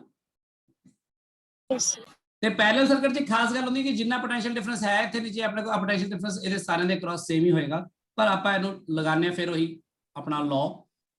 ਦੇਖੋ ਇੱਕ ਤਾਂ ਆ ਗੱਲ ਰਿਜ਼ਲਟ ਹੋਏਗੀ Q = Q1 + Q2 + Q3। ਦੂਜਾ ਜਿਹੜਾ ਪੋਟੈਂਸ਼ੀਅਲ ਡਿਫਰੈਂਸ ਹੋਏਗਾ ਇਹਨਾਂ ਦੇ ਕ੍ਰਾਸ ਹੋਏਗਾ V, ਸਾਰਿਆਂ ਦੇ ਕ੍ਰਾਸ, ਹੈ ਨਾ। ਤਾਂ ਪਹਿਲੇ ਇਹਦੇ ਉੱਪਰ ਲਗਾਓ ਤੁਸੀਂ, ਆ V ਸੇਮ ਰਹੇਗਾ ਦੇਖੋ ਸਾਰਿਆਂ ਦੇ ਲਈ, ਹੈ ਨਾ। ਜਿੰਨਾ ਪੋਟੈਂਸ਼ੀਅਲ ਡਿਫਰੈਂਸ ਇਹਦੇ ਕ੍ਰਾਸ ਹੋਏਗਾ ਉਹਦੇ ਕ੍ਰਾਸ ਹੋਏਗਾ। ਇਹ KVL ਵੀ ਲਗਾ ਸਕਦੇ ਆਪਾਂ ਇੱਥੇ ਡਾਇਰੈਕਟਲੀ। ਤਾਂ ਦੇਖੋ ਪਹਿਲੇ ਕੈਪੈਸਿਟਰ ਦੇ ਉੱਪਰ ਇਹਦੇ ਉੱਪਰ ਲਗਾ ਕੇ ਦੇਖੋ, ਤੁਹਾਡਾ Q1 ਬਾय C1 ਜਿਹੜਾ ਇਹ ਕਿਹਦੇ ਬਰਾਬਰ ਹੋਏਗਾ? V1 ਦੇ ਬਰਾਬਰ ਹੋਏਗਾ, ਤਾਂ V ਦੇ ਬਰਾਬਰ ਹੋਏਗਾ, ਸੌਰੀ V ਦੇ ਬਰਾਬਰ ਹੋਏਗਾ ਨਾ। Q2 ਬਾय C2 ਵੀ ਤੁਹਾਡਾ ਕਿਹਦੇ ਬਰਾਬਰ ਹੋਏਗਾ? V ਦੇ ਬਰਾਬਰ ਹੀ ਹੋਏਗਾ। Q3 ਬਾय C3 ਤੁਹਾਡਾ ਕਿਹਦੇ ਬਰਾਬਰ ਹੋਏਗਾ? ਇਹ ਵੀ V ਦੇ ਬਰਾਬਰ ਹੀ ਹੋਏਗਾ। ਕੋਈ ਕਹਿੰਦਾ ਨਹੀਂ ਮੈਨੂੰ ਇਹ ਸਮਝ ਨਹੀਂ ਆ ਰਿਹਾ ਕਿਵੇਂ ਹੋਏਗਾ। ਐ ਕਰਦੇ ਆਪਾਂ ਉਹੀ ਲਗਾ ਕੇ ਦੇਖਦੇ ਹਾਂ, ਆਪਣਾ ਜਿਹੜਾ ਰੂਲ ਹੈ ਆਪਣਾ ਇੱਕ ਲਗਾ ਕੇ ਦਿਖਾ ਦੇਣਾ ਤੁਹਾਨੂੰ, ਬਾਕੀ ਤੁਸੀਂ ਆਪਣੇ ਆਪ ਕਰਿਓ। ਦੇਖੋ ਕਿਵੇਂ ਲਗਾਉਣਾ। ਮੈਂ ਆਹ ਵਾਲੀ ਲੂਪ ਲੈ ਲੈਣਾ, ਦੇਖੋ ਇੱਥੋਂ ਨਿਕਲਦਾ, ਕਿਤੋਂ ਮਰਜ਼ੀ ਸ਼ੁਰੂ ਕਰ ਲਓ, ਆ ਉੱਪਰ ਜਾਣਾ, ਇੱਥੋਂ ਦੀ ਆ ਲੂਪ ਇਹ ਕੈਲਕੂਲੇਟ ਕਰਨ ਲਈ ਬਣਾ ਰਿਹਾ ਬਸ, ਇਹ ਲੋ ਤੁਸੀਂ ਠੀਕ ਹੈ, ਰਸਤਾ ਦਿਖਾਣਾ ਬਸ ਤੁਹਾਨੂੰ। ਤਾਂ ਜਦੋਂ ਮੈਂ ਇਸ ਪੁਆਇੰਟ ਤੋਂ ਮੰਨ ਲਓ ਇਸ ਪੁਆਇੰਟ ਤੋਂ ਪਾਸ ਕਰਨਾ ਸ਼ੁਰੂ ਕਰਦਾ, ਇੱਥੋਂ ਨਿਕਲਦਾ ਮੈਂ, ਇੱਥੋਂ ਨਿਕਲਿਆ ਰਸਤੇ 'ਚ ਕੁਝ ਨਹੀਂ ਆਇਆ, ਇੱਥੇ ਆ ਗਿਆ ਨਾ Q1 ਬਾय C1, ਤੇ ਇਹ ਦੇਖੋ ਇਹਦੀ ਇੱਧਰਲੀ ਪਲੇਟ ਪੋਜ਼ਿਟਿਵ ਹੈ ਨਾ, यस ਇੱਧਰਲੀ ਪੋਜ਼ਿਟਿਵ ਹੈ ਤੇ ਇੱਧਰਲੀ ਨੈਗੇਟਿਵ ਹੈ, ਇੱਧਰਲੀ ਪੋਜ਼ਿਟਿਵ ਹੈ, ਇੱਧਰਲੀ ਨੈਗੇਟਿਵ, ਇੱਧਰਲੀ ਪੋਜ਼ਿਟਿਵ ਹੈ। ਪੋਜ਼ਿਟਿਵ ਪਹਿਲਾਂ ਹੀ ਨੈਗੇਟਿਵ ਬਾਅਦ ਚ ਆਈ ਪਲੇਟ, ਤਾਂ ਇਹਦਾ ਮਤਲਬ ਇਹਦੇ ਅਕ੍ਰੋਸ ਜਿਹੜਾ ਪੋਟੈਂਸ਼ੀਅਲ ਡਿਫਰੈਂਸ ਨੈਗੇਟਿਵ ਚ ਆਊਗਾ ਨਾ, यस सर। ਤਾਂ ਉਹ ਆਊਗਾ ਮਾਈਨਸ Q1 ਬਾਏ C1। ਤੇ ਇੱਥੋਂ ਜਦੋਂ ਆਉਂਗਾ ਰਸਤੇ ਕੁਝ ਹੈ ਹੀ ਨਹੀਂ, ਹੋਰ ਸਿੱਧਾ ਬੈਟਰੀ ਆਈ positive to negative, so negative to positive, plus v equal to 0 आया ना, Yes, तो sir. v कितने बराबर आएगा Q1 बाय C1. C1। बस इस तरह बाकी सारे जो लूप ए चो ले लोगे तो ओ आ जाएगा, ए चो लोगे तो ओ आ जाएगा। ਤੇ ਜੇ ਮੈਂ ਇਹਦੇ ਵਿੱਚ C ਇਫੈਕਟਿਵ ਦੀ ਗੱਲ ਕਰਾਂ, ਇਹਦੀ ਜਗ੍ਹਾ C ਇਫੈਕਟਿਵ, ਤਾਂ C ਇਫੈਕਟਿਵ ਦਾ ਆਪਣਾ ਉਹੀ ਰਿਜ਼ਲਟ ਬਣੇਗਾ ਨਾ, ਫਿਰ ਉਹੀ C ਇਫੈਕਟਿਵ ਜਿਹੜਾ ਆ ਉਹ ਕਿਹਦੇ ਬਰਾਬਰ ਆਉਣਾ ਚਾਹੀਦਾ ਹੈ, Q by V, है ना, Yes, sir. क्योंकि जो भी ऊपर होएगा C इफेक्टिव वो भी इतना ही चार्ज क्यू लेगा, इकल्ला कैपेसिटर ले लेगा। ਤਾਂ ਇੱਥੇ ਤੁਸੀਂ ਇਹਦੇ ਵਿੱਚ ਰਿਜ਼ਲਟ ਪੁੱਟ ਕਰੋ, ਦੇਖੋ ਇਹਦੇ ਵਿੱਚ Q equal to this, Q ਦੀ ਵੈਲਿਊ ਇੱਥੋਂ ਪੁੱਟ ਕਰੋ, ਉਹ ਆਏਗਾ C ਇਫੈਕਟਿਵ ਇਨਟੂ V, ਹੈ ਨਾ, ਤੇ ਇੱਥੇ ਆ ਜਾਏਗਾ Q1 C1 into V, Q2 ਆ ਜਾਏਗਾ C2 ਇਨਟੂ V, Q3 ਆ ਜਾਏਗਾ C3 ਇਨਟੂ V, ਤਾਂ ਤੁਹਾਡੇ ਕੋਲ C ਇਫੈਕਟਿਵ ਕਿਹਦੇ ਬਰਾਬਰ ਆ ਜਾਏਗਾ, ਦੇਖੋ ਆ ਜਾਏਗਾ ਨਾ, मतलब वही गल है जेड़ा रेजिस्टेंस सीरीज वाला कर रही है, इथे पैरेलल च आपां कर रहे हैं, वही गल जेड़ा उथे पैरेलल कर रहे इथे सीरीज वाला कर रहे हैं। क्लियर है गल ये, Yes, sir. ठीक है ना। इस तरह आपां मतलब इन्हां च करांगे, बाकी डिस्ट्रीब्यूशन किवें करदे आपां थोड़ी जी एक दो एग्जांपल लैके गल नूं समझण दी कोशिश करदे हैं कि अपना सर्किट नूं सॉल्व किवें करांगे। सब तो सिंपलेस्ट सर्किट तो शुरू करते हैं। मान लो पहला क्वेश्चन आपां लैने आ कि मान लो इत्थों अपने कोल आ सर्किट है, इहदे विच अपने कोल एक कैपेसिटर इत्थे लग्या है, दूजा इत्थे लग्या है, तीजा इत्थे लग्या है, इस तरह इहदे अक्रॉस अपने को मान लो बैटरी लगी हुई है,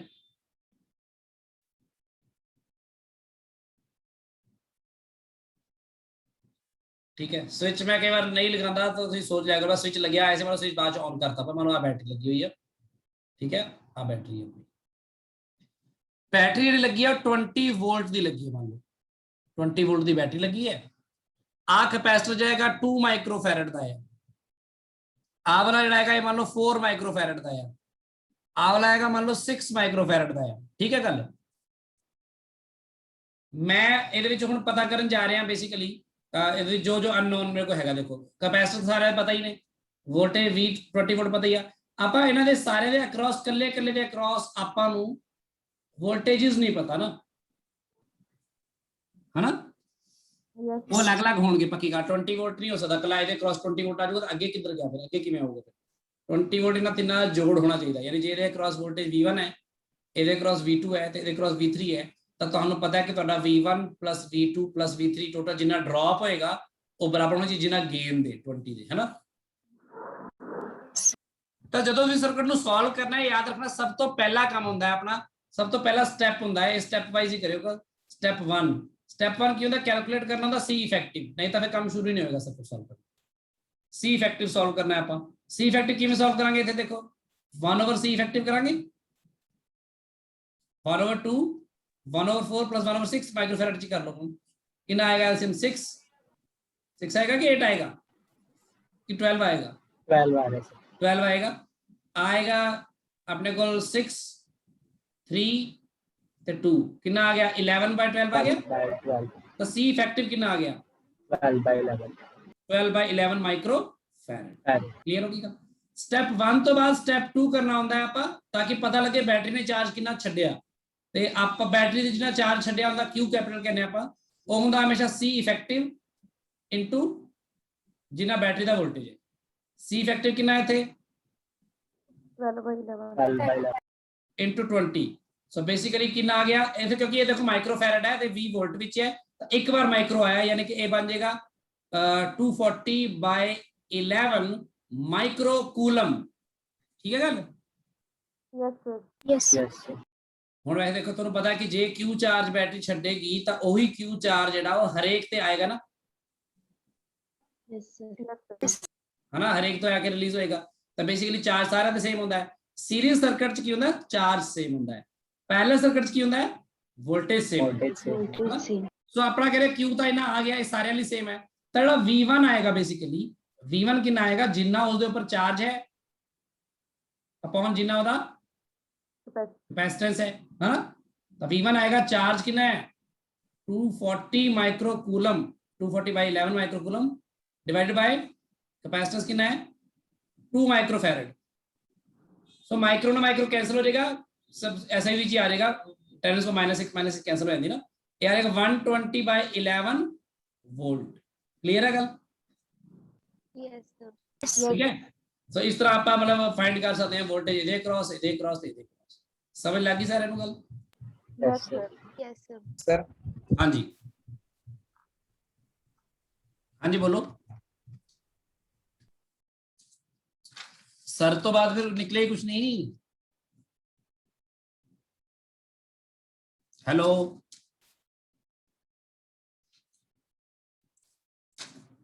चलो आपा करिए फिर अगे। ਹੁਣ ਜੇ ਮੈਂ ਗੱਲ ਕਰਾਂ ਕਿ ਮੰਨ ਲਓ ਸਰਕਟਸ ਜਿਵੇਂ ਇਸ ਤਰ੍ਹਾਂ ਤੁਸੀਂ 10th ਕਲਾਸ ਕੀਤੇ ਹੋਏ ਨੇ, ਇੱਕ ਦੋ ਹੋਰ ਆਪਾਂ ਡਿਸਕਸ ਕਰ ਲੈਣੇ ਆ, ਫਿਰ ਆਪਾਂ ਅੱਗੇ ਗੱਲ ਕਰੀਏ। ਹੁਣ ਮੰਨ ਲਓ ਆਪਾਂ ਇੱਥੇ, ਅੱਛਾ ਇੱਕ ਗੱਲ ਆਪਾਂ ਜ਼ਰੂਰ ਦੱਸ ਦਿੰਦੇ ਉਹਨਾਂ ਨੇ ਹਮੇਸ਼ਾ, ਇਨੀਸ਼ੀਅਲੀ ਉਹ ਗੱਲ ਪਿਛਲੀ ਵਾਰੀ ਵੀ, ਪਿਛਲੇ ਕੁਐਸਚਨ ਵਿੱਚ true C, initially all capacitors were uncharged, क्योंकि आप कैपेसिटर खाली लेने ਤਾਂ ਹੀ ਸਾਰਾ ਕੰਮ ਬੈਟਰੀ ਦੇ ਉੱਪਰ ਆਉਂਦਾ ਨਾ, ਨਹੀਂ ਤਾਂ ਫਿਰ ਬੈਟਰੀ ਥੋੜਾ ਹੀ ਚਾਰਜ ਦੇਣਾ ਜਿੰਨਾ ਉਹਨੂੰ ਚਾਹੀਦਾ ਹੋਏਗਾ। ਬਾਕੀ ਤੇ ਆਪਾਂ ਇਹ ਚ ਮੰਨ ਲੈਂਦੇ ਹਾਂ ਕਿ ਮੰਨ ਲਓ ਇੱਥੇ ਆਪਾਂ ਇੱਕ ਲਾਇਆ ਕੈਪੈਸਿਟਰ 3 ਮਾਈਕਰੋਫੈਰਡ ਦਾ, ਇੱਥੋਂ ਅੱਗੇ ਆਪਾਂ ਇਸ ਤਰ੍ਹਾਂ ਲਗਾਤਾ 4 ਮਾਈਕਰੋਫੈਰਡ, ਇੱਧਰ ਲਗਾਤਾ ਆਪਾਂ 2 ਮਾਈਕਰੋਫੈਰਡ, ਇਹ 4 ਮਾਈਕਰੋਫੈਰਡ, ਇਹ 2 ਮਾਈਕਰੋਫੈਰਡ ਇਸ ਤਰ੍ਹਾਂ, ਤੇ ਇਹਦੇ ਅਕ੍ਰੋਸ ਆਪਾਂ ਬੈਟਰੀ ਲਗਾ ਦਿੰਦੇ ਆ 20 ਵੋਲਟ ਦੀ, 20 ਵੋਲਟ ਦੀ ਬੈਟਰੀ। ਠੀਕ ਹੈ। ਸੋ ਆਪਾਂ ਨੂੰ ਕਿਹਾ ਗਿਆ find voltage drop, find voltage drop across 3 microfarad capacitor। देखो उन्होंने ये कहा भी ਇਹਦੇ 3 वाले ਦੇ across पता करो voltage drop, बाकी नहीं पूछा उन्होंने, सारा नहीं पूछा उन्होंने, सारे ने नहीं पूछा, सिर्फ 3 microfarad ਦੇ across पूछा। सो ਇਹਦਾ ਸੋਲੂਸ਼ਨ ਕਰਾਂਗੇ ਤਾਂ ਸਭ ਤੋਂ ਪਹਿਲਾ ਕੰਮ ਕੀ ਹੁੰਦਾ ਦੱਸੋ? सी इफेक्टिव पता करना। सी इफेक्टिव पता करो। देखो देखो सीधी जी गल है, 4 ਤੇ 6, 4 ਤੇ 2 6 ਹੋ ਜਾਣਗੇ ਪਹਿਲਾਂ ਹੀ, ਹੈ ਨਾ। ਫਿਰ 6 ਤੇ 3 ਸੀਰੀਜ਼ ਚ ਹੋਣ ਤਾਂ ਕੀ ਕਰਦੇ ਆਪਾਂ, ਉਹਨਾਂ ਨੂੰ ਮਲਟੀਪਲਾਈ ਕਰਦੇ ਨਾ ਸਿੱਧਾ ਹੀ ਤੇ ਬਾਈ ਸਮ। ਇਹ ਪਤਾ ਨਾ ਟੈਕਨੀਕ ਸਾਰਿਆਂ ਨੂੰ ਕਿ ਨਹੀਂ? यस ਸ਼ਾਰਟ ਫਾਰਮ ਜੋ 1/, ਉਹੀ 1/, ਕਰਕੇ ਵੀ ਕਰੋਗੇ ਤਾਂ ਵੀ ਉਹੀ ਆਨਸਰ ਆਏਗਾ। ਸੋ ਆਪਾਂ ਪ੍ਰੋਡਕਟ ਬਾਈ ਸਮ ਕਰ ਦਿੰਦੇ ਆ। ਪ੍ਰੋਡਕਟ ਬੇਸਿਕਲੀ ਐਲਸੀਐਮ ਲੈਣੇ ਹੁੰਦੇ ਆ, ਬਾਕੀ ਉੱਪਰਲਾ ਉਹ ਹੁੰਦਾ ਕਿੰਨਾ ਆਏਗਾ 36 18/9, ਕਿੰਨਾ ਆ ਜਾਏਗਾ 2 यस 2 ਮਾਈਕਰੋਫੈਰਡ ਦਾ ਇਹਦਾ ਕੈਪੈਸਿਟੈਂਸ ਆ ਜਾਏਗਾ ਇਫੈਕਟਿਵ। ਤਾਂ ਬੈਟਰੀ ਨੇ ਚਾਰਜ ਕਿੰਨਾ ਦਿੱਤਾ, ਆ 1 2 ਨਾ ਤੁਸੀਂ ਲਿਖਿਓ ਜਦ ਤੁਹਾਨੂੰ ਸਮਝਾ ਰਿਹਾ। ਚਾਰਜ ਕਿੰਨਾ ਦੇਗੀ ਬੈਟਰੀ, ਕਿੰਨਾ ਦੇਗੀ 40 ਮਾਈਕਰੋਕੂਲਮ, ਹੈ ਨਾ। Yes sir. ਜਦੋਂ ਚਾਰਜ 40 ਮਾਈਕਰੋਕੂਲਮ ਦੇਗੀ, ਤੁਸੀਂ ਦੇਖੋ ਥਰਡ ਕੈਪੈਸਿਟਰ ਜਿਹੜਾ 3 ਮਾਈਕਰੋਫੈਰਡ ਵਾਲਾ ਜਿਹੜਾ ਕੈਪੈਸਿਟਰ ਆ, ਜਦੋਂ ਬੈਟਰੀ ਚਾਰਜ ਕਿਉਂ ਦੇਗੀ ਤਾਂ ਬਿਨਾਂ ਕਿਸੇ ਚਾਰਜ ਦੀ ਡਿਸਟ੍ਰੀਬਿਊਸ਼ਨ ਹੋਏ ਵੰਡੇ ਇਹ ਤੇ ਪੂਰਾ ਦਾ ਪੂਰਾ ਕਿਉਂ ਆਏਗਾ ਕਿ ਨਹੀਂ ਆਏਗਾ ਦੱਸੋ? यस ਇਹ ਤੋਂ ਪੂਰਾ ਦਾ ਪੂਰਾ ਕਿਉਂ ਰਿਲੀਜ਼ ਹੋਏਗਾ ਕਿ ਨਹੀਂ ਹੋਏਗਾ? यस तो बेसिकली तो आई है कि आ पॉजिटिव ते आ नेगेटिव हो जाएगी प्लेट, ਤੇ ਆਬਵੀਅਸਲੀ ਇਹਦੇ ਉੱਪਰ ਚਾਰਜ ਕਿਉਂ ਹੀ ਆਏਗਾ ਪੂਰਾ ਆ ਦੱਸਿਆ ਹੈ ਤੁਹਾਨੂੰ। ਸੀ ਇਫੈਕਟਿਵ ਸਾਨੂੰ ਪਤਾ ਹੈ, ਪਰ ਸੀ ਇਫੈਕਟਿਵ ਦੀ ਲੋੜ ਨਹੀਂ, ਹੁਣ ਇੱਥੇ ਇਸ ਕੈਪੈਸਿਟਰ ਦੀ ਗੱਲ ਹੋ ਰਹੀ ਹੈ। ਇਹਦੇ ਅਕ੍ਰੋਸ ਵੋਲਟੇਜ ਕਿੰਨਾ ਆਏਗਾ ਫਿਰ ਦੱਸੋ? ਕੀ ਆਏਗਾ Q ਬਾय 3 ਮਾਈਕਰੋਫੈਰਡ ਨਾ। यस तो Q कितना आएगा 40 microcoulomb, 3 microfarad, micro micro cancel हो जाएगा, ਤੇ ਆਪਣੇ ਕੋਲ ਬੇਸਿਕਲੀ 40/3 ਵੋਲਟ ਆ ਜਾਏਗਾ ਆਂਸਰ। ਦੇਖੋ ਗੱਲ ਸਮਝ ਲੱਗੀ ਸਾਰਿਆਂ ਨੂੰ? Yes sir. यस सर ਠੀਕ ਹੈ। ਸਰਕਟ ਨੂੰ ਸਮਝਣਾ ਸਿੱਖੋ, ਸਰਕਟ ਨੂੰ ਕਿਵੇਂ ਸਮਝਿਆ ਜਾਂਦਾ। ਹੁਣ ਜਿਵੇਂ ਫਾਰ ਐਗਜ਼ਾਮਪਲ ਜੇ ਮੈਨੂੰ ਇਹੀ ਗੱਲ ਅੱਗੇ ਪੁੱਛ ਲੈਂਦੇ ਨਾ, ਉਹ ਥੋੜਾ ਜਿਹਾ ਆਪਾਂ ਨੂੰ ਡਿਟੇਲ ਜਾਣਾ ਪੈਣਾ ਸੀ, ਕਿਉਂਕਿ ਫਿਰ Q ਇੱਥੋਂ ਜੇ ਜਾਏਗਾ ਨਾ ਤਾਂ ਇੱਥੇ ਵੰਡਿਆ ਜਾਏਗਾ ਇਸ ਪੁਆਇੰਟ ਤੇ, ਇੱਥੇ ਜੰਕਸ਼ਨ ਰੂਲ ਲੱਗ ਜਾਏਗਾ, यानी कि ऊपर चला जाएगा चार्ज ਇਹਦਾ कुछ पोर्शन ਤੇ ਬਾਕੀ पोर्शन आ जाएगा नीचे। ਇਹ ਗੱਲ क्लियर है कि नहीं? यस सर ਤਾਂ ਆਪਾਂ ਇਹਦੇ ਸਿੱਧਾ ਹੀ ਜੰਕਸ਼ਨ ਨੂੰ ਲਾ ਦਿੰਦੇ, Q ਉੱਪਰ ਭੇਜਦਾ, ਬਾਕੀ ਸਾਰਾ Q - Q ਕਰਕੇ ਨੀਚੇ ਭੇਜ, ਫਿਰ ਉਹ Q ਇੱਥੇ ਆਏਗਾ ਤੇ Q - Q ਇੱਥੇ ਆਏਗਾ। ਤਾਂ ਫਿਰ ਆਪਾਂ ਦੇਖਣਾ ਸੀ ਇਹਨਾਂ ਦੇ ਅਕ੍ਰੋਸ ਪੋਟੈਂਸ਼ੀਅਲ ਡਿਫਰੈਂਸ ਕਿਵੇਂ ਆਏਗਾ, ਕਿਵੇਂ ਕੈਲਕੂਲੇਟ ਕਰ ਸਕਦੇ ਹਾਂ। कई तरह कैलकुलेट कर सकते हैं। बहुत छोटे तो आप सिंपल टू कॉम्पलैक्स भी सीखना चाहिए। मैं ਤੁਹਾਨੂੰ ਇਸੇ ਨੂੰ ਤੋੜ ਮਰੋੜ ਕੇ ਵੀ ਕਰਾ ਸਕਦਾ। ਇੱਕ ਵਾਰ ਮੈਂ ਕਰਵਾ ਦਿੰਨਾ ਇਸ ਕੁਐਸਚਨ ਨੂੰ, ਤਾਂ ਕਿ ਕਿਉਂਕਿ ਪਹਿਲਾ ਕੁਐਸਚਨ ਤੁਸੀਂ ਕਰ ਰਹੇ ਹੋ ਤੇ ਬਹੁਤ ਵਧੀਆ ਤਰ੍ਹਾਂ ਹੋ। ਫਿਲਹਾਲ ਆਪਾਂ ਨੂੰ ਪੁੱਛਿਆ 3 ਮਾਈਕਰੋਫੈਰਡ ਲਈ ਗਿਆ ਸੀ, ਸਵਾਲ ਦਾ ਜਵਾਬ ਤਾਂ ਹੋ ਚੁੱਕਿਆ। ਪਰ ਜੇ ਉਹ 2 ਮਾਈਕਰੋਫੈਰਡ ਲਈ ਪੁੱਛ ਲੈਂਦਾ, ਜਾਂ ਉਹ ਇਹ ਪੁੱਛ ਲੈਂਦਾ ਕਿ 2 ਮਾਈਕਰੋਫੈਰਡ ਤੇ ਕਿੰਨਾ ਚਾਰਜ ਆਏਗਾ, ਚਾਰ ਆ ਪੂਰਾ 40 ਤਾਂ ਨਹੀਂ ਆਏਗਾ ਨਾ। ਸਮਝ ਲੱਗ ਰਹੀ ਗੱਲ? Yes, sir. Yes. ਤਾਂ ਆਪਾਂ ਨੂੰ ਉਹ ਚਾਰਜ ਕਿਵੇਂ ਪਤਾ ਲੱਗੇਗਾ? ਦੇਖੋ ਬਾਅਦ ਚ ਬਹੁਤ ਤੇਜ਼ ਕਰਾਂਗੇ ਆਪਾਂ ਕੰਮ ਇਹ, ਪਰ ਫਿਲਹਾਲ ਆਪਾਂ ਬਹੁਤ ਆਰਾਮ ਨਾਲ ਕਰ ਰਹੇ ਹਾਂ ਕਿਉਂਕਿ ਆਪਾਂ ਪਹਿਲਾ ਕੁਐਸਚਨ ਹੀ ਸੋਲਵ ਕਰ ਰਹੇ ਹਾਂ। ਸੋ ਤੁਸੀਂ ਇਹਨੂੰ ਸਮਝ ਲਓ, ਸਿੱਖ ਲਓ ਚੰਗੀ ਤਰ੍ਹਾਂ। ਮੰਨ ਲਓ ਮੈਨੂੰ ਕੋਈ ਪੁੱਛ ਲੈਂਦਾ ਕਿ ਤੁਸੀਂ 2 ਮਾਈਕਰੋਫੈਰਡ ਜਿਹੜਾ ਹੈ ਨਾ ਉਹਦੇ ਬਾਰੇ ਸਾਰੀ ਗੱਲ ਦੱਸੋ। ਸਾਰੀ ਗੱਲ ਕੀ? ਮੈਂ ਕਹਾਂ ਦੇਖੋ ਕੈਪੈਸਿਟੈਂਸ ਦਾ ਪਤਾ ਹੈ ਮੈਨੂੰ, ਨਾ ਤਾਂ ਇਹਦੇ ਉੱਪਰ ਚਾਰਜ ਦਾ ਪਤਾ ਹੈ ਕਿੰਨਾ ਹੈ ਹਨਾ, ਤੇ ਨਾ ਮੈਨੂੰ ਇਹਦੇ ਕ੍ਰਾਸ ਪੋਟੈਂਸ਼ੀਅਲ ਦਾ ਪਤਾ ਹੈ ਕਿੰਨਾ ਹੈ ਹਨਾ। ਤਾਂ ਮੈਨੂੰ ਆ ਦੋਨੋਂ ਗੱਲਾਂ ਪਤਾ ਲੱਗ ਜਾਣ ਤਾਂ ਸਭ ਕੁਝ ਪਤਾ ਲੱਗ ਜਾਏਗਾ। ਹੁਣ ਇਹਦੇ ਲਈ ਕੋਈ ਬੰਦੇ ਜਦੋਂ ਆਪਾਂ ਹੌਲੀ ਹੌਲੀ ਪ੍ਰੈਕਟਿਸ ਕਰ ਲਾਂਗੇ ਨਾ ਆਪਾਂ ਪਤਾ ਲੱਗ ਜਾਏਗਾ। ਆਪਾਂ 3 ਮਾਈਕਰੋਫੈਰਡ ਦੇ ਕ੍ਰਾਸ ਪੋਟੈਂਸ਼ੀਅਲ ਡ੍ਰੌਪ ਪਤਾ ਕਰ ਲਿਆ ਨਾ 40/3 ਵੋਲਟ ਹਨਾ। ਟੋਟਲ ਪੋਟੈਂਸ਼ੀਅਲ ਡ੍ਰੌਪ ਪੂਰੀ ਬੈਟਰੀ ਦਾ ਜਿਹੜਾ ਸੀਗਾ 20, ਉਹਦੇ ਚ 40/3 ਇੱਥੇ ਡ੍ਰੌਪ ਹੋ ਗਿਆ ਨਾ। Yes. Yes. ਬਾਕੀ ਦਾ ਜਿਹੜਾ ਡ੍ਰੌਪ ਹੋਏਗਾ ਉਹ ਇਹੀ ਦੋਨੋਂ ਕੈਪੈਸਿਟਰ ਦੇ ਅਕ੍ਰੋਸ ਹੀ ਹੋਏਗਾ ਨਾ। Yes, sir. ਤੇ ਇਹ ਦੋਨੋਂ ਪੈਰਲਲ ਚ ਦਾ ਪੋਟੈਂਸ਼ੀਅਲ ਡ੍ਰੌਪ ਸੇਮ ਹੀ ਹੋਏਗਾ ਨਾ ਦੋਨਾਂ ਦਾ। Yes. Yes. ਤਾਂ ਇਹ ਪੋਟੈਂਸ਼ੀਅਲ ਡ੍ਰੌਪ ਕਿੰਨਾ ਹੋਏਗਾ? 20 ਦੇ ਵਿੱਚੋਂ ਘਟਾ ਦਿਓ 40/3 ਬਸ Yes, sir. ਹਨਾ। ਕਿੰਨਾ ਆ ਜਾਏਗਾ? 20/3 ਆ ਜਾਏਗਾ। Yes. ਤਾਂ ਇਹਨਾਂ ਦੇ ਦੋਨਾਂ ਦੇ ਅਕ੍ਰੋਸ 20/3 ਵੋਲਟ ਆਏਗਾ, ਯਾਨੀ ਕਿ ਨਾ ਕਿ ਇਹਦੇ ਬਲਕਿ ਇਹਦੇ ਵੀ 20/3 ਵੋਲਟ ਹੀ ਆਏਗਾ। ਤਾਂ ਫਿਰ ਚਾਰਜ ਵੀ ਪਤਾ ਲੱਗ ਜਾਏਗਾ ਉੱਪਰ ਵਾਲੇ 4 ਮਾਈਕਰੋਫੈਰਡ ਵਾਲੇ ਕੈਪੈਸਿਟਰ ਦੇ ਉੱਪਰ ਚਾਰਜ ਕਿੰਨਾ ਆਏਗਾ, ਜਿੰਨਾ ਉਹਦਾ ਕੈਪੈਸਿਟੈਂਸ ਹੈ ਇਨਟੂ ਜਿੰਨਾ ਉਹਦੇ ਅਕ੍ਰੋਸ ਵੋਲਟੇਜ ਹੈ। ਤਾਂ ਕਿੰਨਾ ਆ ਜਾਏਗਾ ਇਹ? 80/3 ਮਾਈਕਰੋ ਕੂਲਮ। ਸਮਝ ਲੱਗੀ ਗੱਲ ਕਿ ਨਹੀਂ? ਠੀਕ ਹੈ ਗੱਲ? Yes, sir. Yes, sir. ਤੇ ਜੇ ਮੈਨੂੰ ਕੋਈ 2 ਮਾਈਕਰੋਫੈਰਡ ਤੇ ਪੁੱਛ ਲਵੇ ਚਾਰਜ ਕਿੰਨਾ ਆਏਗਾ, ਹੁਣ ਕਰਨ ਨੂੰ ਤਾਂ ਮੈਂ ਸਿੱਧਾ ਹੀ ਕਰੂੰਗਾ ਵੀ ਜੇ 80/3 ਉੱਪਰ ਆ ਰਿਹਾ ਤਾਂ ਨੀਚੇ ਆਬਵੀਅਸਲੀ ਜੋ ਬਾਕੀ ਬਚਿਆ ਉਹੀ ਆਏਗਾ, ਕਿਉਂਕਿ ਟੋਟਲ Q ਦਾ ਮੈਨੂੰ ਪਤਾ ਹੀ ਹੈ ਕਿੰਨਾ ਹੈ। ਕਿੰਨਾ ਹੈ ਟੋਟਲ Q? 40 micro coulomb. ਤੇ ਉੱਪਰ ਕਿੰਨਾ ਚਲਾ ਗਿਆ? 80/3 ਮਾਈਕਰੋ ਕੂਲਮ। ਤਾਂ ਨੀਚੇ ਕਿੰਨਾ ਚਾਰਜ ਆਏਗਾ? Q - Q ਹੀ ਤਾਂ ਆਏਗਾ ਨਾ। 40 ਵਿੱਚੋਂ 80/3 ਮਾਈਨਸ ਕਰ ਦੂੰਗਾ है ना। Yes, sir. सो 40/3 माइक्रो कूलम आ जाएगा। कोई कहोगा नहीं मैं तो सीधा ही करूंगा, सीधा कर लो। 20/3 वोल्टेज पता है ਤੁਹਾਨੂੰ ਤੇ ਇਹਦਾ ਕੈਪੈਸਿਟੈਂਸ ਵੀ ਪਤਾ ਹੈ, ਤੇ C * V ਕਰ ਦੋ ਮਲਟੀਪਲਾਈ, ਦੇਖੋ 40/3 ਫਿਰ ਆ ਜਾਏ। ਸਮਝੋ ਇਹਨੂੰ, ਤੋੜ ਕੇ ਮਰੋੜ ਕੇ ਹਰ ਪਾਸਿਓਂ ਇਹਨੂੰ ਸਿੱਖੋ ਕਿ ਬੇਸਿਕਲੀ ਕੀ ਹੋ ਰਿਹਾ। ਦੱਸੋ ਗੱਲ ਕਲੀਅਰ ਹੋਈ ਕਿ ਨਹੀਂ ਹੋਈ? Yes, sir. Yes. ਆਪਾਂ ਚਾਹੀਏ ਤਾਂ ਆਪਾਂ ਕਈ ਤਰ੍ਹਾਂ ਸਮਝ ਸਕਦੇ ਹਾਂ ਚੀਜ਼ ਨੂੰ ਕਿਸੇ ਨੂੰ।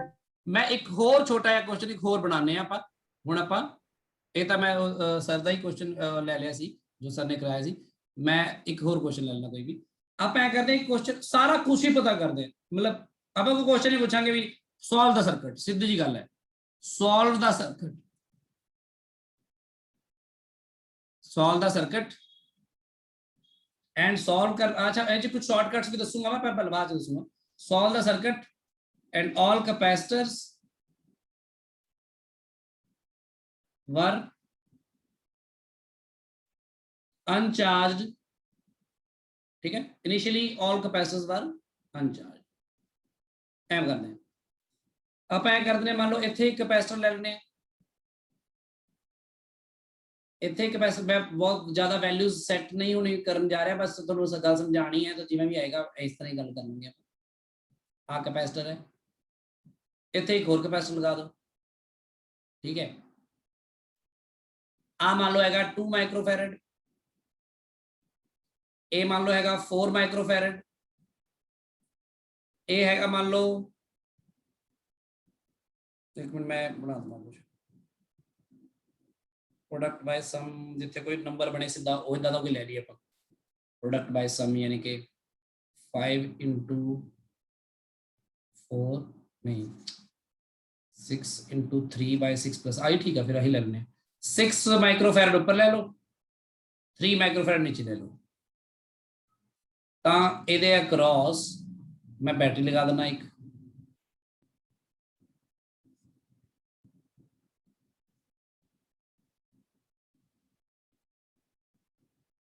ਤੇ ਬੈਟਰੀ ਲਗਾ ਦਿੰਦੇ ਮੰਨ ਲਓ ਆਪਾਂ 20 ਵੋਲਟ ਦੀ।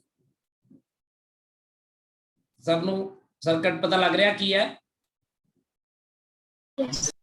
मैं कुछ नहीं कह रहा कि सॉल्व द सर्किट क्या मतलब कि मतलब सारा कुछ दस दो, जो नहीं हैगा सब कुछ दस दो। हर कैपेसिटर के ऊपर चार्ज दस दो कितना है, हर कैपेसिटर के अक्रॉस वोल्टेज दस दो कितना है। तो कुछ गल्लां आपां नूं पता होंदियां ने, कुछ गल्लां आपां पता कर लैंदे आ। जिवें की कहंदा हुण देखो, एक तां मैनूं इह गल पता कि इह जिहड़े दो कैपेसिटर ये दोनों पैरेलल च ने ना, तां इन्हां दे अक्रॉस जो वोल्टेज आएगा वखरा वखरा नहीं आएगा, वो सेम ही आएगा। इह गल तां पता ना आपां नूं। Yes sir. तो आपां इह दिमाग 'च पहले ही एक रेडी रखते हैं गल, ठीक है। दूजा आप ऐ करते हैं, आप सब तो पहला फिर सर्किट सॉल्व करना शुरू करते हैं। स्टेप 1 लेने हैं। स्टेप 1 की होता है सी इफेक्टिव कैलकुलेट। सी इफेक्टिव की आएगा देखो, ए 6 ते 3 ਦਾ ਪਹਿਲਾ ਪੈਰਲਲ ਵਾਲਾ ਸਰਕਟ ਸੋਲਵ ਕਰੋ। 6 * 3 / 6 + 3। ਉਹ ਨਹੀਂ ਇਹ ਤਾਂ ਮੈਂ ਉਹ ਕਰ ਗਿਆ, ਓਹੋ ਦੇਖਿਆ ਭਲੇਖਾ ਪੈ ਗਿਆ ਨਾ ਰੈਜ਼ਿਸਟਰ ਸਾਰਾ। ਮੈਂ ਵੀ ਇਹਦੇ ਸਕੀਮਾ ਲਾਈ ਫਿਰਦਾ ਜੀ, ਲੋੜ ਹੀ ਨਹੀਂ ਹੈ, ਸਿੱਧਾ ਹੀ ਕਰ ਲਓ। ਚਲੋ 6 ਤੇ 3 ਕਿੰਨੇ ਹੋ ਗਏ? 9 ਹੋ ਗਿਆ। Yes sir. 9 ਗਿਆ ਤੇ ਉਧਰ 4 ਤੇ 2 ਹੋ ਗਿਆ। ਹੁਣ ਆਪਾਂ ਨੂੰ ਹੋ ਗਿਆ 2.5। ਹੁਣ ਕਰਨਾ ਪੈਣਾ 1/9 + 1/4 1/2 ਕਰਨਾ ਪੈਣਾ ਨਾ, ਕਿਉਂਕਿ ਇੱਥੇ ਆਪਾਂ ਸ਼ਾਰਟਕਟ ਵੀ ਨਹੀਂ ਲਾ ਸਕਦੇ। 1/c ਇਫੈਕਟਿਵ, ਠੀਕ ਹੈ ਗੱਲ। Yes, sir. ਕਿੰਨਾ ਆਏਗਾ ਐਲਸੀਐਮ?